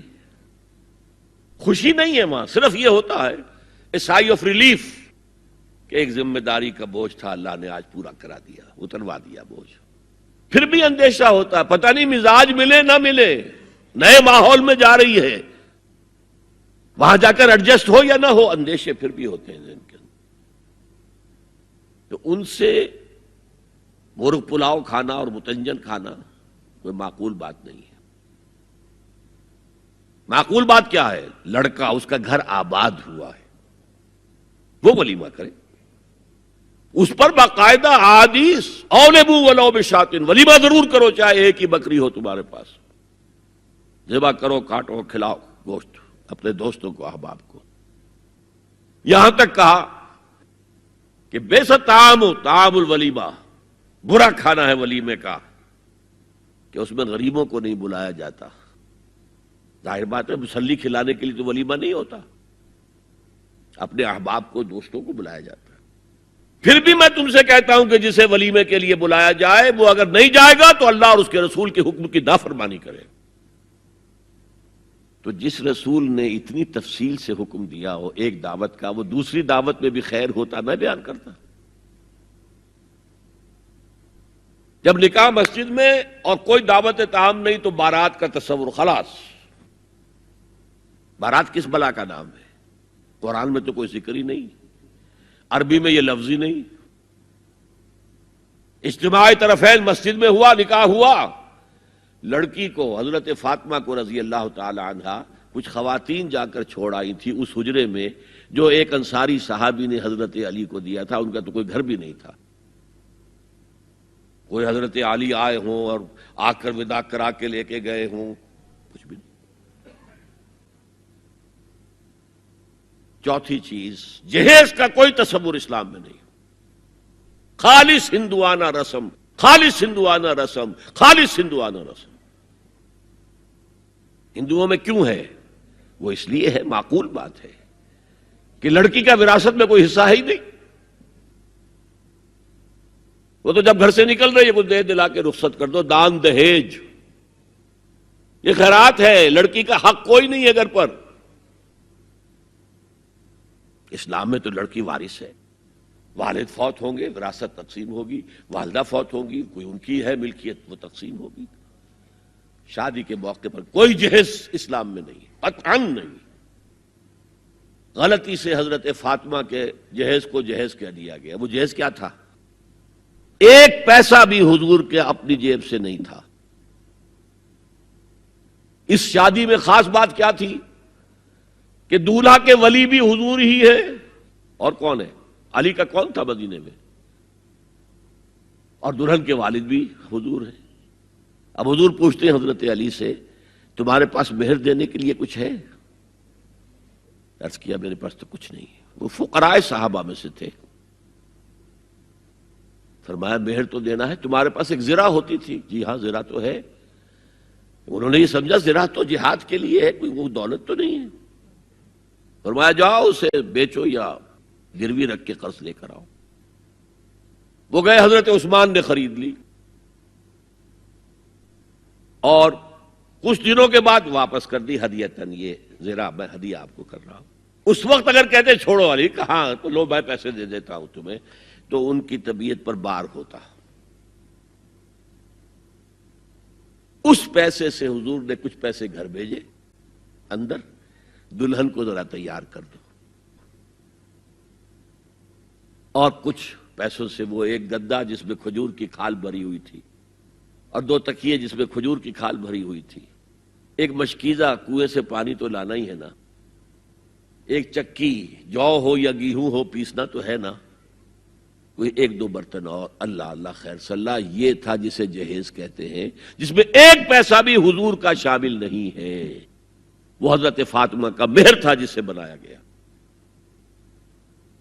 ورنہ مدینے ہی میں دوسری آپ کی صاحبزادی کا نکاح حضرت عثمان سے بھی ہوا، کہیں ذکر ہے جہیز کا؟ حضرت عثمان کا گھر بھرا ہوا، ہر چیزیں موجود، وہاں تو کسی جہیز کا تذکرہ نہیں۔ بہرحال یہ شادی کو آسان کرو، زنا کو مشکل بناؤ۔ یہاں شادی کے لیے 9 من تیل ہوگا تو رادھا ناچے گی، ورنہ یہ کہ بڑی ہو رہی ہے، عمر ہو رہی ہے، سب کچھ ہو رہا ہے، لیکن کچھ تقاضے تو ہے نا، آخر کچھ تو کرنا ہوتا ہے نا، آخر کچھ نہ کچھ لوگوں کو تو کھانا کھلانا ہی ہوتا ہے نا، بارات تو آخر آئے گی ہی نا، کچھ نہ کچھ تو دینا ہی ہوگا، کچھ جوڑے کپڑے، کچھ یہ اسلام کا فلسفہ جو میں نے 4-5 باتیں آپ کو بتاؤں. فلسفہ یہ ہے کہ لڑکی کے باپ پر 1 پیسے کا بوجھ نہیں. اس نے لڑکی پال پوس کے تمہارے حوالے کر دیا، اب اور کیا چاہتے ہو تم؟ سارا مرد آزماں مرد آفرین، مرد کو چیلنج دیا ہے، تم مرد ہو، مہر تم دو گے. اور سب سے بڑھ کر کیا ہو رہا ہے آج کل بھی ہوتا ہے، وہ ہمارے کچھ کام ہوتے ہیں اسلامی، وہ بھی ہے، کچھ وہی ہندوانہ پس منظر. نکاح کی محفل میں چھوارے کون لے کے آتا ہے جی؟ لڑکے والے. اور پلاؤ کن سے کھاتے ہیں بھائی؟ جس کو تمہیں مرغ پلاؤ کھلا رہا ہے وہ چھوارے نہیں بانٹ سکتا تھا؟ یہ ہے اسلام اور غیر اسلام کا امتزاج. چھوارے لڑکے والے لے کر آئیں گے اور پھر دعوت اڑائیں گے لڑکی والوں کی طرف سے. اب میں آ رہا ہوں تیسرے موضوع پر. اس کا تعلق بھی بنیادی طور پر خاندانی نظام کی مضبوطی کے لیے. خاندانی نظام مضبوط رہے گا جبکہ شوہر اور بیوی کی جتنی جنسی دلچسپی ہے وہ صرف آپس میں مرکوز ہو. شوہر کی بیوی پر، بیوی کی شوہر پر. ادھر ادھر نگاہیں جائیں گی، کوئی عورت دیکھی نگاہوں میں کھب گئی، وہی خواب میں آئے گی، اپنی بیوی کی طرف سے توجہ ہٹ جائے گی. اور یہ چیز، وہ بانڈ آف لو جو ہے بٹوین دی اسپاؤسز، اس کو کمزور کر دے گا. جنسی آوارگی نہ ہو، عورت کو چھپا کر رکھا جائے. وہ مستورات ہمارے ہاں کہلاتی تھی، مستورات. پردے کا جو احکام ہے اس جنسی بے راہ روی کو روکنے کے لیے، حسن کہتے ہیں عربی زبان میں قلعے کو. اور جو عورت ان تمام پردوں میں ہے، پردے کہہ رہا ہوں میں، ایک نہیں، اس کو محسنہ کہتے ہیں کہ وہ قلعے کے اندر ہے. یا تو وہ خاندان کے اندر رہ رہی ہے، بھائیوں کی اور باپ کی پشت پناہی حاصل ہے اسے، وہ اس کی عصمت و عفت کے محافظ ہیں. یا وہ شوہر کے گھر میں آ گئی ہے تو وقرن فی بیوتکن، اپنے گھروں کے اندر رہو وقار کے ساتھ، تو وہ ایک قلعے کے اندر ہے. محسنات. اب دیکھیے اس زمانے کی منافقت سب سے بڑی کیا ہے. ایک طرف نفسیات میں کہتے ہیں کہ فرائیڈ بابا آدم ہے جدید نفسیات کا، اور وہ کہتا ہے کہ انسانوں میں سب سے بڑا جذبہ، سب سے بڑا موٹیو جنسی ہے. اللہ نے بڑی کشش رکھی ہے، مرد میں عورت کے لیے، عورت میں مرد کے لیے. لیکن عورت پیسیو ہے مزاجن، وہ اقدام نہیں کرتی، آگے نہیں بڑھتی. مرد اقدام کرتا ہے، آگے بڑھتا. یہ جو کشش ہے، اس کے نتیجے میں مرد اور عورت کے درمیان بے حجابی گویا کہ آگ پر تیل ڈالنا ہے، آگ بھڑکے گی. اسلام نے اس کو روکا ہے. پورا نظام اس کا معاشرتی، ایک بہت بڑا پردہ پورے معاشرے میں ہے، بہت بڑا پردہ. جیسے یہ چھوٹا سا پردہ آپ کو نظر آ رہا ہے نا، ادھر عورتیں ادھر مرد ہیں. اسلامی معاشرہ سیگریگیٹڈ ہے، مخلوط معاشرہ نہیں ہے. عورتوں کا اپنا دائرہ کار ہے، مردوں کا اپنا ہے. کما کر لانا مرد کا کام ہے، عورت کا کام نہیں ہے. وہ گھر میں خوش اسلوبی کے ساتھ رہے، اچھے انداز میں پکائے، شوہر کا استقبال مسکراہٹ کے ساتھ کرے جب وہ گھر واپس آ رہا کام کر کے، بچوں کی دیکھ بھال کرے. اور اس اعتبار سے میں کہا کرتا ہوں، قوم کا حال جو ہے پریزنٹ، یہ مردوں کے حوالے، اور قوم کا مستقبل عورتوں کے حوالے، مستقبل اگلی نسل، اس کی صحیح تربیت ہوگی، ماں کے دودھ کے ساتھ اس کے اندر اسلام اور ایمان کے جذبات جائیں گے۔ آج تو وہ دودھ پلانا بھی ختم ہوا، بوتل کا دودھ، ڈبے کا دودھ، جس کی وجہ سے ریسرچ یہ بتاتی ہے کہ کینسر آف بریسٹ کا سب سے بڑا سبب جو ہے دودھ نہ پلانا ہے، سب سے بڑا۔ اس لیے کہ اللہ تعالیٰ نے ہر عضو کا ایک فنکشن رکھا ہے، آپ فنکشن روک دیں گے اس میں خرابی آئے گی۔ آپ آنکھوں پر 1 سال تک پٹی باندھے رکھیے، آپ کی بینائی زائل ہو جائے گی، کیا کرنا پھر اب اس کا؟ آپ یہاں پر پلاسٹر چڑھا دیجئے، 1 سال تک جوڑ آپ کا جام ہو جائے گا، اب نہیں، آپ کھول دیجئے پلاسٹر، وہ ہلے گا نہیں۔ تو اس اعتبار سے وہ جو اقبال کہتا ہے مادراں را اسوہ کامل بطول، حضرت فاطمہ زہرا، ماؤں کے لیے کامل اسوہ حضرت فاطمہ رضی اللہ تعالیٰ عنہ۔ آسیہ گرداں و لب قرآن سرا، وہ چکی پیستی تھی اور زبان سے قرآن پڑھتی جاتی تھی۔ اور میں نے اپنے بچپن میں ایسی خواتین کو دیکھا ہے جو چکی پیس رہی ہیں، قرآن پڑھ رہی ہیں، اور چھاتی سے بچہ چمٹا ہوا دودھ پی رہا ہے۔ اب وہ جو دودھ اس بچے کے حلق میں جا رہا ہے، پیٹ میں جا رہا ہے، اس کی کیا تاثیر ہوگی؟ بطول باش و پنہا شو ازی عصر کہ در آغوش شبیر بگیری، اے مسلمان عورت بطول بن جا، زہرا بن جا، اور اس عصر سے پنہا ہو جا، چھپ جا، علیحدہ ہو جا، تاکہ تیرے آغوش میں حسین جیسا بچہ پیدا ہو۔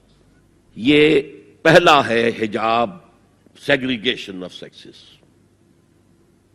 میں نے ضیاء الحق صاحب سے کہا تھا، کیونکہ ان کی شورا میں شمولیت کی میں نے جو ہے دعوت قبول کر لی تھی، مشورہ دینا ہے۔ میں اپنے مسجد کے ممبر سے بھی مشورے بھی دیتا ہوں، تنقیدیں بھی کرتا ہوں۔ تو جیسے انگریزی کا محاورہ right from the horse's mouth, تو right into the horse's ears کچھ کہا جا سکے تو اچھی بات ہے۔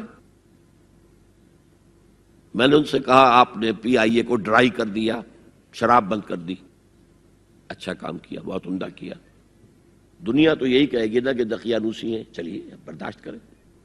لیکن یہ ایئر ہوسٹسز جو جاتی ہیں کرو کے ساتھ اور 2 ہفتے باہر رہتی ہیں، یہ کون سے اسلام کی روح سے جائز ہے؟ عورت محرم کے بغیر حج کو نہیں جا سکتی، محرم کے بغیر عمرے کے لیے نہیں جا سکتی، اور یہ قانون تھا پاکستان میں۔ میں نے کہا آپ عورت کو نہیں جانے دیتے حج کے لیے، حالانکہ وہ ادھیڑ عمر کی ہوتی ہیں، عموماً بوڑھی ہوتی ہیں۔ ہمارے یہاں جوانی میں کون کرتا ہے حج؟ بہت شاس۔ یہ تو آپ کو نظر آئے گا جاوا، سماٹرا، انڈونیشیا، ملائیشیا، وہاں سے جوان جوڑے نکاح کے بعد پہلا کام حج۔ کہ ہمارے ہاں سے تو بڈھے ٹھیرے گئے ہوئے ہوتے، اور پہلے زمانے میں تو ان کو رخصت کر دیتے تھے کہ بس رخصت ہی ہو جائیں گے، یہ اب واپس نہیں آئیں گے اب۔ تو میں نے کہا یہ کون سا اسلام ہے؟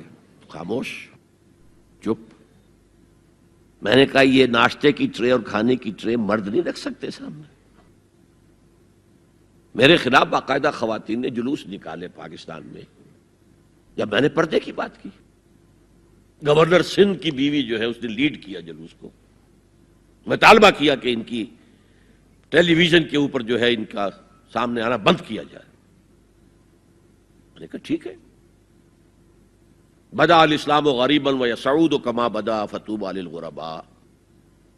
اسلام شروع ہوا تھا تو اسی حالت میں تھا کہ کوئی اس کو جانتا پہچانتا نہیں تھا، پھر جب اسلام غالب ہو گیا تو طاقتور کے تو سبھی دوست ہیں، سبھی پہچاننے والے، لیکن ان قریب اسلام پھر غریب ہو جائے گا۔ تو جو اسلام کی غربت کے ساتھ خود غریب ہو جائیں ان کے لیے مبارکباد۔ اسلام کا دامن نہ چھوڑیں، چاہے انہیں کہا جائے کہ یہ تو بڑے ہی دقیانوسی لوگ ہیں، بڑے کٹر لوگ ہیں۔ میں نے اس زمانے میں چیلنج کیا تھا، مجھے بتاؤ کیا فرق واقع ہوتا ہے؟ آپ کہیں گے عورتوں کو اگر ہم گھر میں بٹھائیں تو ہماری اکانومی سفر کرے گی، آدھی ہماری جو ہے لیبر وہ کام نہیں کرے گی۔ میں نے کہا where there is a will there is a way. Cottage industry کا انتظام کرو، نمبر 1، گھروں میں بیٹھ کر کام کریں۔ دوسری جنگ عظیم کے دوران ایک بڑا علاقہ تھا دلی میں جس کا ہر گھر کارخانہ بنا ہوا تھا، کرخندار، یہ ایک قوم کا نام پڑ گیا، کرخندار۔ چھوٹی چھوٹی مشینیں لگی، کہیں بٹن بن رہے ہیں، کہیں بکسوئے بن رہے ہیں، کہیں نکریں سل رہی ہیں، کہیں پینٹیں سل رہی ہیں، کہیں جو ہے کرتے سل رہے ہیں، قمیضیں۔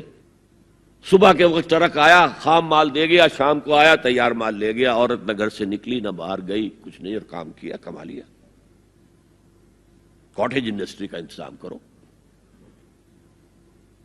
اسی طریقے سے ایسے یونٹ بناؤ انڈسٹریل جس میں عورتیں کام کریں، عورتیں سپروائز کریں، ورکنگ آورز کم رکھو تاکہ وہ اپنے گھر کا کام بھی کر سکیں۔ کرو۔ عورتوں کے ہسپتال میں عورتیں مرد، عورتیں مریض، عورتیں ڈاکٹر، عورتیں مریض، عورتیں نرسز۔ مردوں کے ہسپتال میں فیمیل نرسز کا کیا کام ہے؟ کیا میل نرسز نہیں ہوتے؟ اور کیا آرمی کے اندر جو فارورڈ یونٹس ہوتے ہیں کہ جو جاتے ہیں محاذ کے اوپر، ان میں کوئی عورت نرس جاتی ہے؟ میل نرسز جاتے ہیں، حالانکہ سب سے زیادہ نرسنگ کی ضرورت وہاں ہوتی ہے۔ کسی کا بازو اڑ گیا ہے، کسی کی ٹانگ اڑ گئی ہے، کسی کے پیٹ میں آ کر کسی بم کا ٹکڑا جو ہے لگایا، تڑیاں باہر نکلی ہوئی ہیں، تو نرسنگ سب سے زیادہ وہاں ضروری ہے۔ وہاں تو فیمیل نرسز نہیں ہوتی، میل ہوتے۔ سیگریگیشن، سیگریگیشن، سیگریگیشن، یہ آگ اور پانی کا ملاپ درست نہیں ہے۔ تو بڑا، سب سے بڑا پردہ تو یہ ہے۔ دوسرا پردہ، دوسرا قلعہ، گھر کی چار دیواری۔ وَقَرْنَ فِي بُيُوتِكُنَّ وَلَا تَبَرَّجْنَ تَبَرُّجَ الْجَاهِلِيَّةِ الْأُولَىٰ۔ قرار پکڑو اپنے گھروں میں، وقار کے ساتھ رہو، ٹھہری رہو اپنے گھروں میں، اور بند سمر کر باہر نہ نکلو جیسے کہ تم جاہلیت کے دور میں نکلتی تھی۔ اس کو ہمارے ماڈرن لوگ کہہ دیتے ہیں یہ تو صرف ازواج مطہرات کے لیے تھا، اس سے بڑی جہالت کوئی نہیں ہو سکتی۔ دیکھیے ایک نکتہ، یہ شاید پہلے کبھی آپ کے ذہن میں نہ آیا ہو، ازواج مطہرات سے خاص کیوں خطاب کیا گیا؟ اس کی وجہ ہے اسی سورہ احزاب میں جس میں یہ مضمون آیا ہے وَقَرْنَ فِي بُيُوتِكُنَّ وَلَا تَبَرَّجْنَ تَبَرُّجَ الْجَاهِلِيَّةِ الْأُولَىٰ، اسی میں آیت آئی ہے لَقَدْ كَانَ لَكُمْ فِي رَسُولِ اللَّهِ أُسْوَةٌ حَسَنَةٌ۔ مسلمانوں تمہارے لیے اللہ کے رسول کی شخصیت کے اندر ایک نہایت عمدہ نمونہ ہے، اور یہ معجزہ ہے۔ مردوں کی ہر حیثیت کے لیے اسوہ ہے محمد صلی اللہ علیہ وسلم۔ امام کے لیے آپ کا اسوہ ہے کہ نہیں؟ مسجد نبوی کے امام تھے کہ نہیں؟ مبلغ کے لیے ہے کہ نہیں؟ سب سے بڑا کام تو آپ کا تبلیغی تھا۔ مزکی اور مربی کے لیے ہے کہ نہیں؟ باپ کے لیے ہے یا نہیں؟ شوہر کے لیے ہے یا نہیں؟ سپہ سالار کے لیے ہے یا نہیں؟ قاضی القضات کے لیے ہے یا نہیں؟ مرد کی ہر حیثیت کے لیے اسوہ ہے۔ آخر عورت کی نسوانی زندگی کے لیے تو حضور رسوا نہیں بن سکتے، یہ خلا ہے۔ مرد کے لیے کامل اسوہ، عورت کے لیے بھی اسوہ، لیکن اس کی خاص نسوانی زندگی کے لیے اسوہ نہیں۔ اس خلا کو پر کیا ازواج مطہرات سے۔ لستن کاحد من النساء، اے محمد کی بیوی تم عام عورتوں کے مانند نہیں ہو۔ پھر جو احکام دیے گئے ہیں وہ سب کے لیے ہیں، لیکن اس میں چیریٹی بگنز ایٹ ہوم، گھر سے شروع کرو۔ سب سے پہلے خواتین، حضور کی بیویاں جو ہے وہ مخاطب ہوں۔ اور اے مسلمانوں، اگر حضور کی بیویوں سے کوئی چیز مانگنی ہو تو حجاب کے پیچھے سے مانگو، رو در رو مت ہو۔ فَاسْأَلُوهُنَّ مِنْ وَرَاءِ حجاب، یہ دوسرا قلعہ ہو گیا۔ حافظ ناموس زن، مقصد کیا ہے؟ عورت کی عزت، عورت کی عصمت، عورت کی عفت کی حفاظت۔ تیسرا جسے ہم ستر کہتے ہیں، عورت گھر میں بھی ہے، گھر میں ہے اور وہاں صرف محرم آئیں گے، نامحرم نہیں آئیں گے. محرموں کی اتنی لمبی لسٹ دی گئی ہے، اللہ نے کس لیے دی ہے؟ کیا قرآن مجید میں لفاظی ہے؟ ایک ایک لفظ گنجینہ معنی کا طلسم اس کو سمجھیو جو لفظ کے غالب میرے اشعار میں آوے. غالب نے تو تعلی کی ہے، اللہ کے کلام میں تو یہ بات صحیح ہے نا. گھر کے اندر نامحرم نہیں آئے گا. گھر میں اگر وہی ایک بیٹی تھی جو آپ نے اپنے داماد کو دے دی ہے اور کوئی اور بیٹی نہیں ہے تو داماد گھر میں آ سکتا ہے ورنہ نہیں آ سکتا. سالی سے اس کا پردہ ہے، دیور سے بھابھی کا پردہ ہے، چچا زاد بھائی بہنوں کا پردہ ہے. چچا سے پردہ نہیں ہے، ماموں سے پردہ نہیں ہے، چچا زاد پردہ ہے، ماموں زاد پردہ ہے، خالہ زاد پردہ ہے، پھوپھی زاد پردہ ہے. یہ سارے احکام کس لیے دیے گئے؟ گھر کے اندر بھی ستر اور نگاہیں نیچی. مولانا حمید الدین فراہی نے ایک نقطہ بیان کیا کہ سورہ احزاب میں جو پردے کا بیان ہے وہ ہے گھر سے باہر کا پردہ. جب اے نبی کہہ دیجئے قل لازواجک و بناتک و نساء المؤمنین یدنین علیہن من جلابیبہن. جلباب کہتے تھے ایک بڑی چادر. کوئی عربوں کی تہذیب میں موجود تھی دو چیزیں. گھر میں ان کے ایک دوپٹہ ہوتا تھا جسے خمار کہتے تھے. خمار، خمرہن کا لفظ آیا ہے سورہ نور کے اندر. گھر سے باہر نکلتی ہوئی وہ اپنا پورا وجود ایک چادر میں لپیٹ لیتی تھی لیکن چہرے کا پردہ نہیں تھا.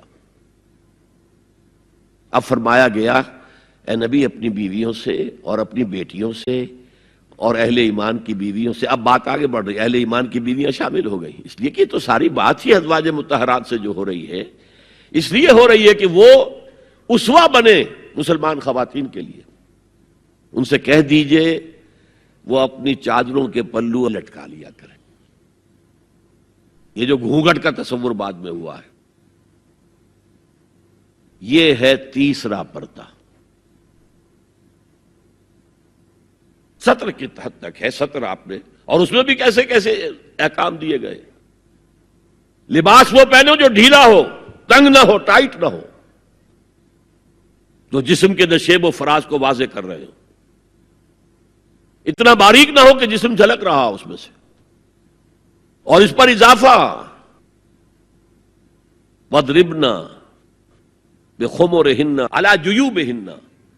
اپنے گریبانوں کے اوپر اپنی اوڑھنیوں کے، یہ خمار آ گیا کہ اوڑھنی ہوتی ہے، اس کے بکل مار لو تاکہ نسوانی حسن کا ایک بڑا حصہ ہے یہ چھاتی جو ہے اس کو اور ایک کور ایڈیشنل مل جائے. کرتا تو ہے ہی لیکن وَاضْرِبْنَا بِخُمُرِهِنَّ، خمار کی جمع خمر.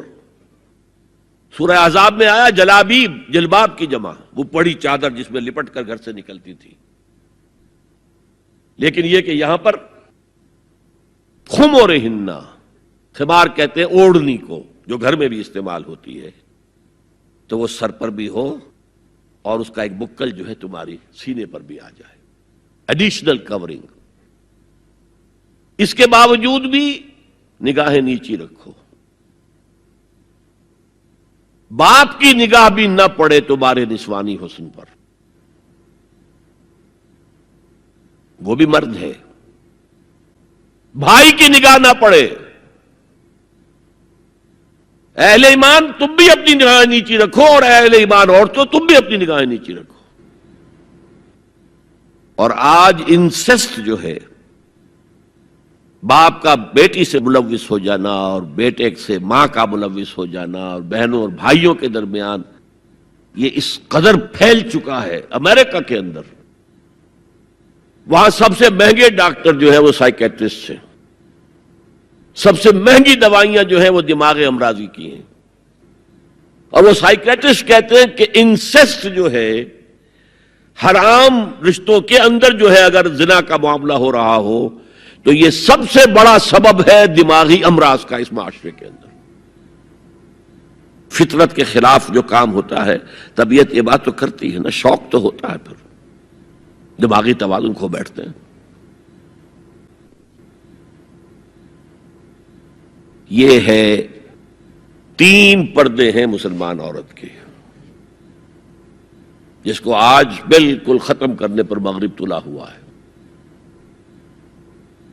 اس لیے کہ کسی بلی کی دم کٹ جائے تو وہ چاہے گی کہ سب کی کٹ جائے.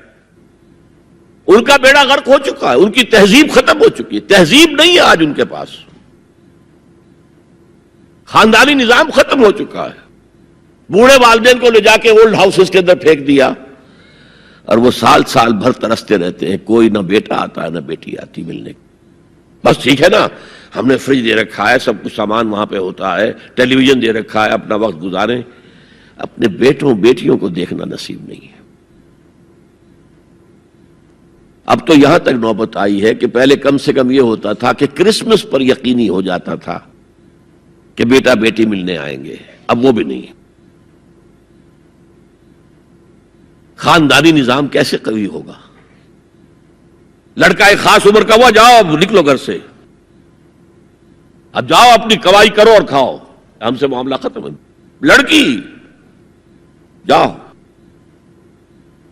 تو ظاہر بات ہے کہ لڑکا لڑکی بھی پھر وہی کریں گے، بعد میں اٹھا کر پھینکیں گے آپ کو، گھر میں نہیں رکھ سکتے، ہماری آزادی میں مخل ہوتے ہیں.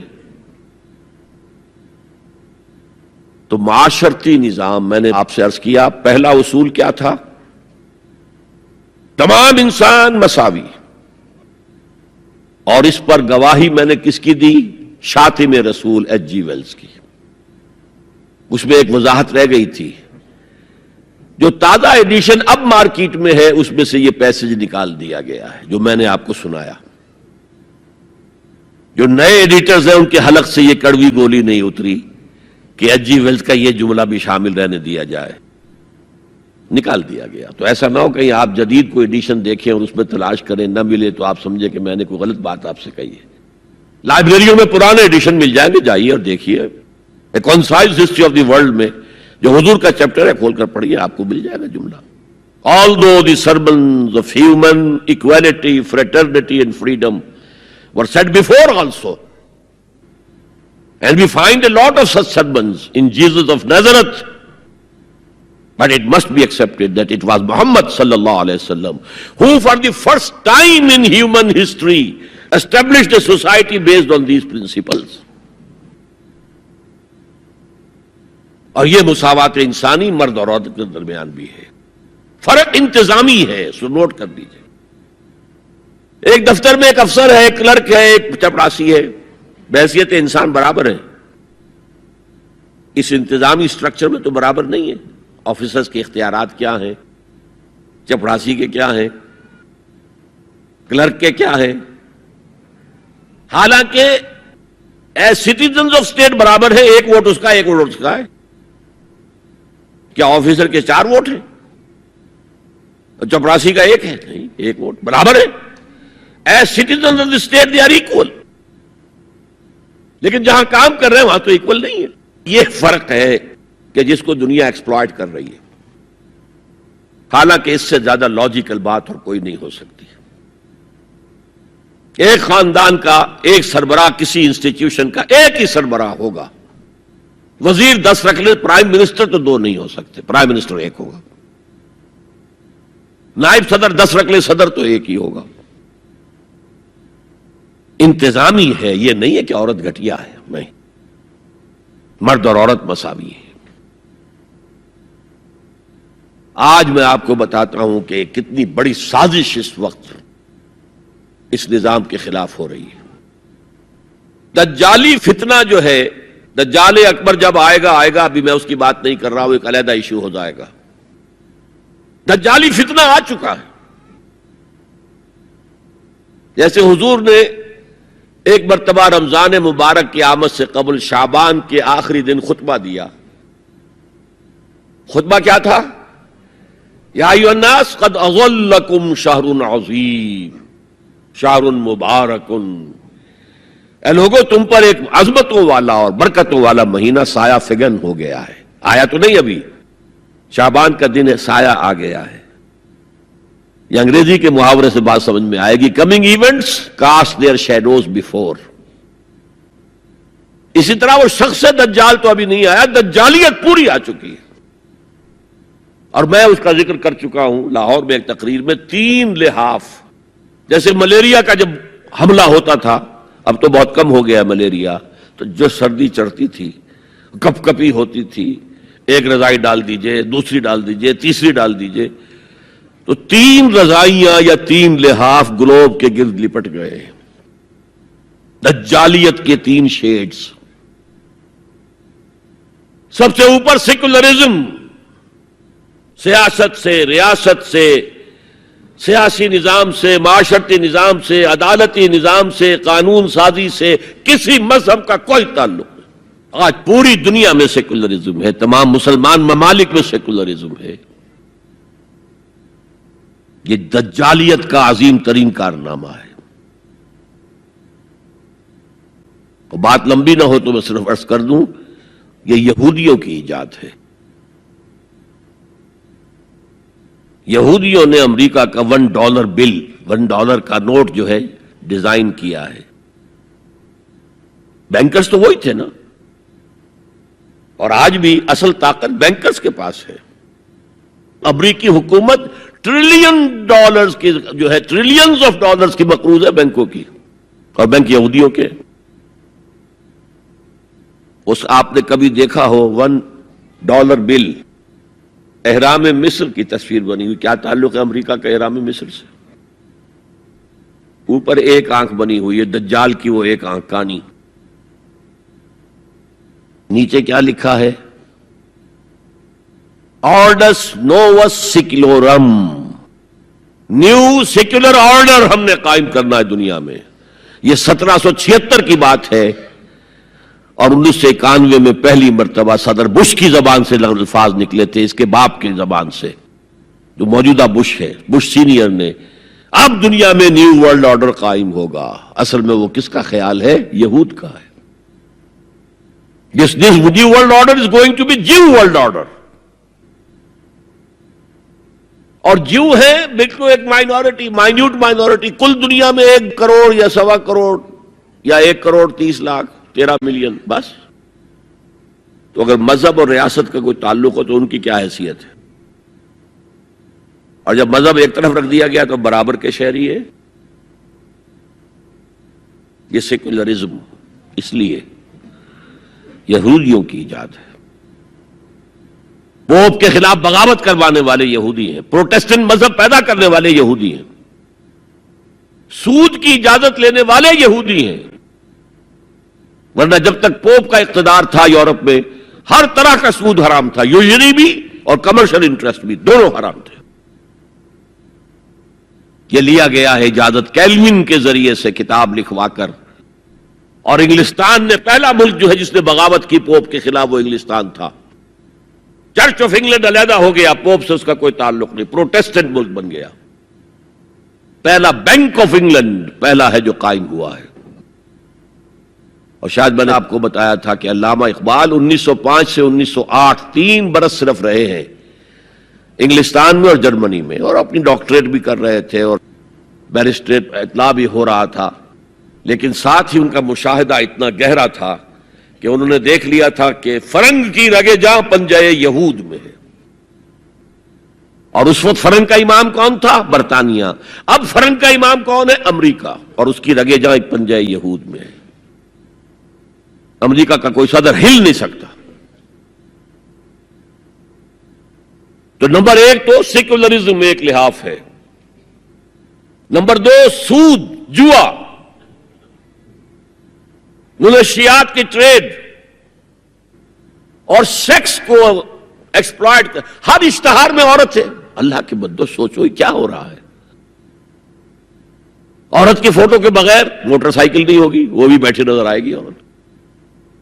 کوئی شے کسی شے کا اشتہار عورت ہوگی، عورت بک رہی ہے، بکری کا ذریعہ بن رہی ہے۔ وہ انٹرسٹ، جوا، فحاشی، اور اس کی بنا پر آمدنی، اس سب کا لحاف ہے جو پوری دنیا کو اپنے لپیٹ میں لے چکا ہے۔ کوئی مسلمان ملک اس سے آزاد نہیں۔ دجالیت کے 2 لحاف، ہاں ابھی تیسرے نظام پر جو میں نے کہا تھا سب سے نیچے خاندانی نظام ہے، آئلی قوانین ہے، معاشرتی نظام ہے، سیگریگیشن آف سیکسز ہے، سطر کے احکام ہیں، حجاب کے احکام، یہ سب سے نیچے. ابھی اس سطح پر مغرب میں تو بربادی آ چکی، لیکن ابھی مشرق میں یہ خاندانی نظام کچھ باقی ہے. کچھ شرم و حیا کی بھی کوئی نہ کوئی قدر ہے، کوئی عصمت و عفت کا بھی کوئی معاملہ ہے. عصمت فروشی کو بھی برا کام سمجھا جاتا ہے، والدین کی خدمت کرنے کو بھی اچھا سمجھا جاتا ہے. یہ ویلیوز ابھی ہیں، ویسے تو پورے ایشیا میں ہیں لیکن زیادہ مسلمانوں میں. قرآن مجید میں 5 جگہ اللہ کے حق کے بعد فوراً والدین کا حق ہے. وَقَضَىٰ رَبُّكَ أَلَّا تَعْبُدُوا إِلَّا إِيَّاهُ وَبِالْوَالِدَيْنِ إِحْسَانًا. تیرے رب نے فیصلہ کر دیا ہے کہ اس کے سوا کسی کی بندگی نہیں کرو گے اور والدین کے ساتھ نیک سلوک کرو گے. اللہ کے حکم کے بعد، اللہ کے حق کے بعد والدین کا حق ہے. سورہ لقمان میں انشکر لی ولوالدیک، شکر ادا کرو میرا بھی اور اپنے والدین کا بھی. اور سورہ بنی اسرائیل میں تو کیا تفصیل آئی ہے. اما یبلغن عندک الکبر احدہما او کلاہما فلا تقل لهما اف ولا تنہرهما وقل لهما قولا کریما واخفض لهما جناح الذل من الرحمۃ وقل رب ارحمهما كما ربیانی صغیرا. اگر تمہارے والدین میں سے ایک یا دونوں تمہارے پاس بڑھاپے کی عمر کو پہنچ ہی جائیں، انہیں کبھی اف تک نہ کہنا، دل نہ توڑنا ان کا، چھاتی چوڑی کر کے بات نہ کرنا، ان سے کندھے جھکا کر بات کرنا، ادب سے گفتگو کرنا.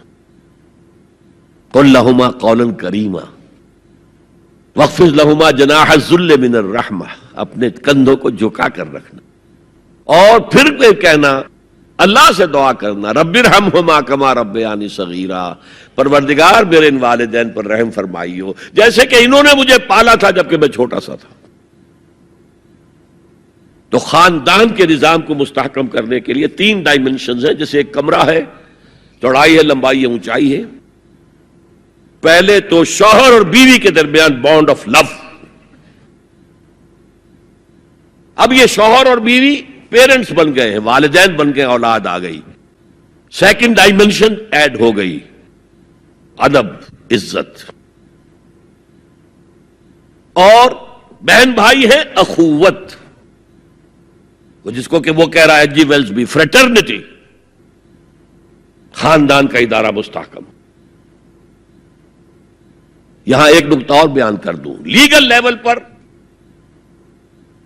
بیوی کے حقوق کم ہیں، شوہر کے زیادہ ہیں. الرجال قوامون علی النساء، سیدھی سیدھی بات ہے اور ہمیں ڈٹ کر کہنا چاہیے. یہ اس سے زیادہ معقول بات کوئی نہیں. کسی ادارے کے 2 سربراہ برابر کے اختیارات والے نہیں ہو سکتے. لیکن اخلاقی طور پر جو ماں کا حصہ ہے، باپ کا حصہ اس سے 1/3 ہے. قرآن مجید میں آیا ہے نا، حملتہ امہ وہنا علی وہن وفصالہ فی عامین ان اشکر لی ولوالدیک. اسے اٹھائے رکھا اس کی ماں نے اپنے پیٹ میں، کمزوری پر کمزوری جھیل. کمزوری تو ہو رہی ہے، اس کا خون چوس رہا ہے اندر، جھونک جو ہے وہ چوس رہی ہے خون اس کا. اور سب ماؤں کو تو اتنی نرشمنٹ موجود نہیں ہوتی کہ آپ پریگننسی میں اس کے لیے ضروری نرشمنٹ فراہم کر دیں. وہنن علی وہن، کمزوری پر کمزوری جھیل کر بھی اپنے پیٹ میں اٹھائے رکھا.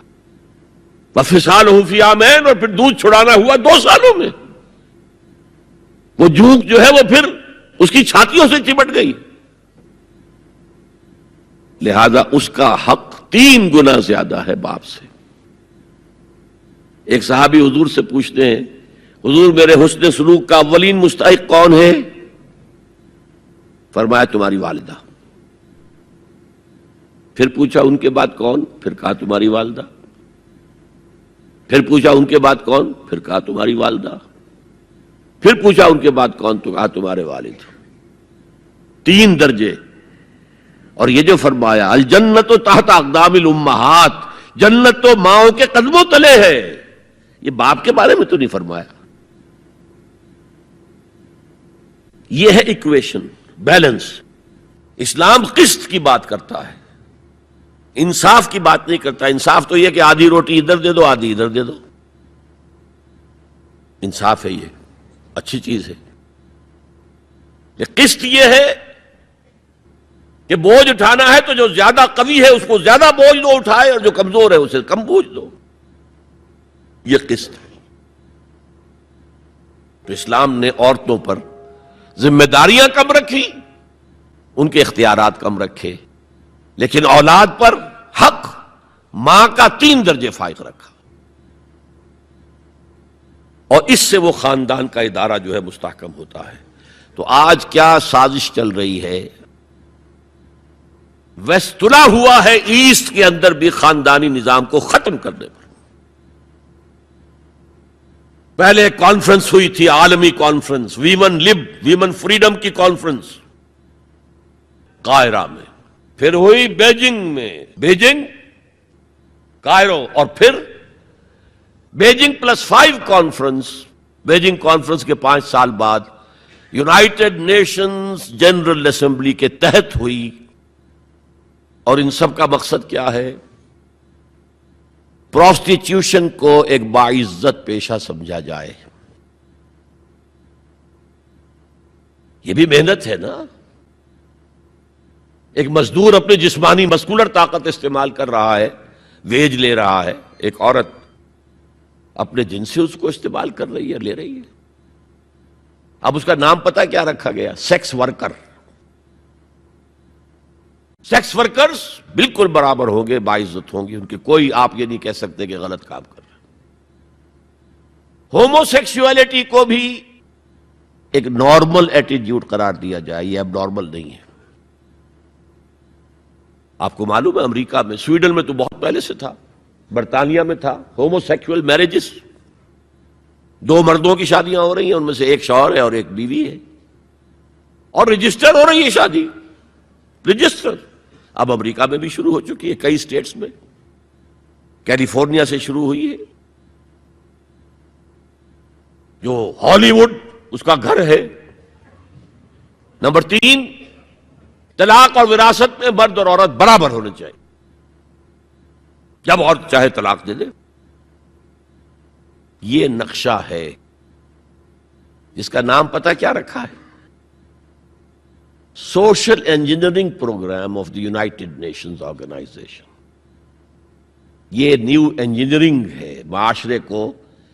جیسے کہ کہا رومی نے، گفت رومی ہر بنائے کوہنا کا باداں کنند، تو نہ دانی اولا تعمیر را ویراں کنند. رومی نے کہا کہ جب بھی کبھی کوئی نئی تعمیر کرنی ہو تو پچھلی تعمیر کو گرانا پڑتا ہے. یہ نئی سوسائٹی کی انجینئرنگ کیسے ہوگی جب تک کہ پرانی سوسائٹی ختم نہ ہو؟ عظیم فتنہ ہے یہ social engineering programme of the United Nations Organisations General Assembly. یہ دجالی فتنے کی وہ سب سے نچلی سطح ہے جو ابھی عالم اسلام کے اوپر پوری طرح نہیں آئی. اگرچہ عالم اسلام کی ایلیٹ اکثر و بیشتر اس رنگ پہ جا چکی ہے، مغربی ویلیوز اور مغربی تہذیب کے اثرات آ چکے ہیں، لیکن ابھی نچلی سطحوں پر درمیانی طبقوں میں کچھ نہ کچھ مشرقی اقدار ہیں، کچھ شرم و حیا کی قدر و قیمت ہے، عصمت و عفت کی کوئی قدر و قیمت ہے. اور اصل میں یہ یہودی پروگرام ہے، تمام انسانوں کو حیوان بنا دو، اور حیوانوں کو ایکسپلائٹ کرنا ہمارا حق ہے. انہوں نے جو نام دے رکھا ہے پوری دنیا کو، گوئمز اینڈ جینٹائلز. یہ جو ان کی کتاب تالمود ہے، یہ تورات کی باتیں نہیں جو میں بتا رہا ہوں، ان کی تالمود جو کہ فقہ کی کتاب سمجھ لیجئے، اس میں لکھا ہے کہ جب سوائے ہمارے فل ہیومن بینگ صرف ہم ہیں، باقی سب یہ حیوان ہے انسانی شکل میں، اور حیوان کو استعمال کرنا انسان کا حق ہے۔ گھوڑے کو تانگے میں جوتیں گے بگی میں، ہمارا حق ہے۔ بیل کو آپ جوت دیں گے ہل میں، حق ہے۔ اسی طرح انسانوں کو ایکسپلائٹ کرنا ہمارا حق ہے۔ البتہ جیسے گھوڑے کو بھی کچھ دانہ ڈالیں گے شام کو تو اگلے روز استعمال کریں گے نا اسے، تو کچھ نہ کچھ انہیں بھی دینا چاہیے۔ تمام دنیا مزدور بن جائے، انسانی اخلاقیات ختم ہو جائیں اور یہ حیوانوں کی طرح کام کریں، البتہ اس میں سے ہم کچھ ان کو بھی دیں گے، باقی ملائی ہم کھسیٹ لیں گے اپنے بینکنگ کے نظام کے تحت۔ وہ حکومت اپنی پوری دنیا پر نہیں چاہتے۔ اصل میں یہ بات آئی گئی ہے تو عرض کر دوں، وہ کولونیلزم ختم ہو چکا ہے کہ انگریز یہاں آیا تھا اور ڈچ کہیں پہنچ گئے تھے، انڈونیشیا، سماٹرا، جاوا، اور کہیں فرانسیسی آ گئے تھے، شام پر اس کا اور الجزائر پر اس کا قبضہ تھا۔ یہ تھا ڈائریکٹ کولونیلزم۔ اب اس میں ہوتا کیا تھا؟ وقتاً فوقتاً بغاوتیں اٹھتی تھیں، لوگ مارتے تھے ان کو، یہ ان کو مارتے تھے۔ انہوں نے کہا یہ بستر تو لپیٹ دو، ایک نیا کولونیلزم شروع کر دو۔ ورلڈ بینک 1950 میں قائم ہو گئے۔ ہمیں آم کھانے ہیں، پیڑ گرنے سے کیا فائدہ؟ براہ راست حکومت کریں گے تو ریزنٹمنٹ ہوگی، وہ ہمیں ماریں گے، ہمیں بہت خرچ کرنا پڑے گا انہیں دبانے کے اوپر، کیا ضرورت ہے؟ پوری دنیا کو ایک گلوبل اکانومی کے شکنجے میں لے آؤ، world bank and IMF، international monetary fund, ان کے شکنجے میں کس لو، بس سب کام کریں اور وہ بھی کھائیں، کچھ کھائیں تبھی تو اگلے روز کام کر سکیں گے۔ لیکن یہ کہ ہم کھینچ لیں گے، وہ جو سونے کی چڑیا تھی، اگر ہم ایسے ہی سونا کھینچ لیں اپنے گھروں میں بیٹھے ہوئے تو ہمیں کیا ضرورت ہے وہاں جائیں اور ان کو ماریں اور وہ ہمیں ماریں؟ یہ ہے یہود کا سوچ۔ ہاں، گریٹر اسرائیل وہ بنانا چاہتے ہیں، اور ایک ہی سبب ہے عراق پر حملے کا، ایک ہی سبب ہے، it's the beginning of coming into existence of greater Israel. Sharon نے کہہ دیا تھا، یاد ہوگا شاید، ان قریب عراق پر ہمارا قبضہ ہوگا۔ گریٹر اسرائیل میں عراق شامل ہے۔ پہلے کہتے تھے دریائے فرات تک، اب کہتے نہیں، دریائے دجلہ تک، ٹائگرس تک، یوفریٹ سے آگے بڑھ کر تاکہ سارا جو بھی زرخیز دو آبا ہے وہ بھی ہمارے قبضے میں آ جائے۔ تو یہ تیسرے لیول کے اوپر جب انسان حیوان بن جائے،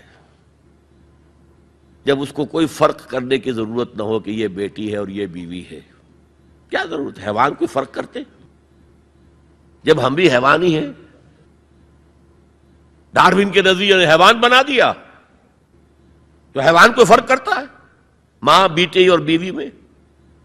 ہم نے خامخواہ اپنے اوپر قدغنیں لگا رکھی ہیں۔ گو ہیڈ، جس طرح بھی چاہو اپنی سیکشول ارج کو پورا کرو۔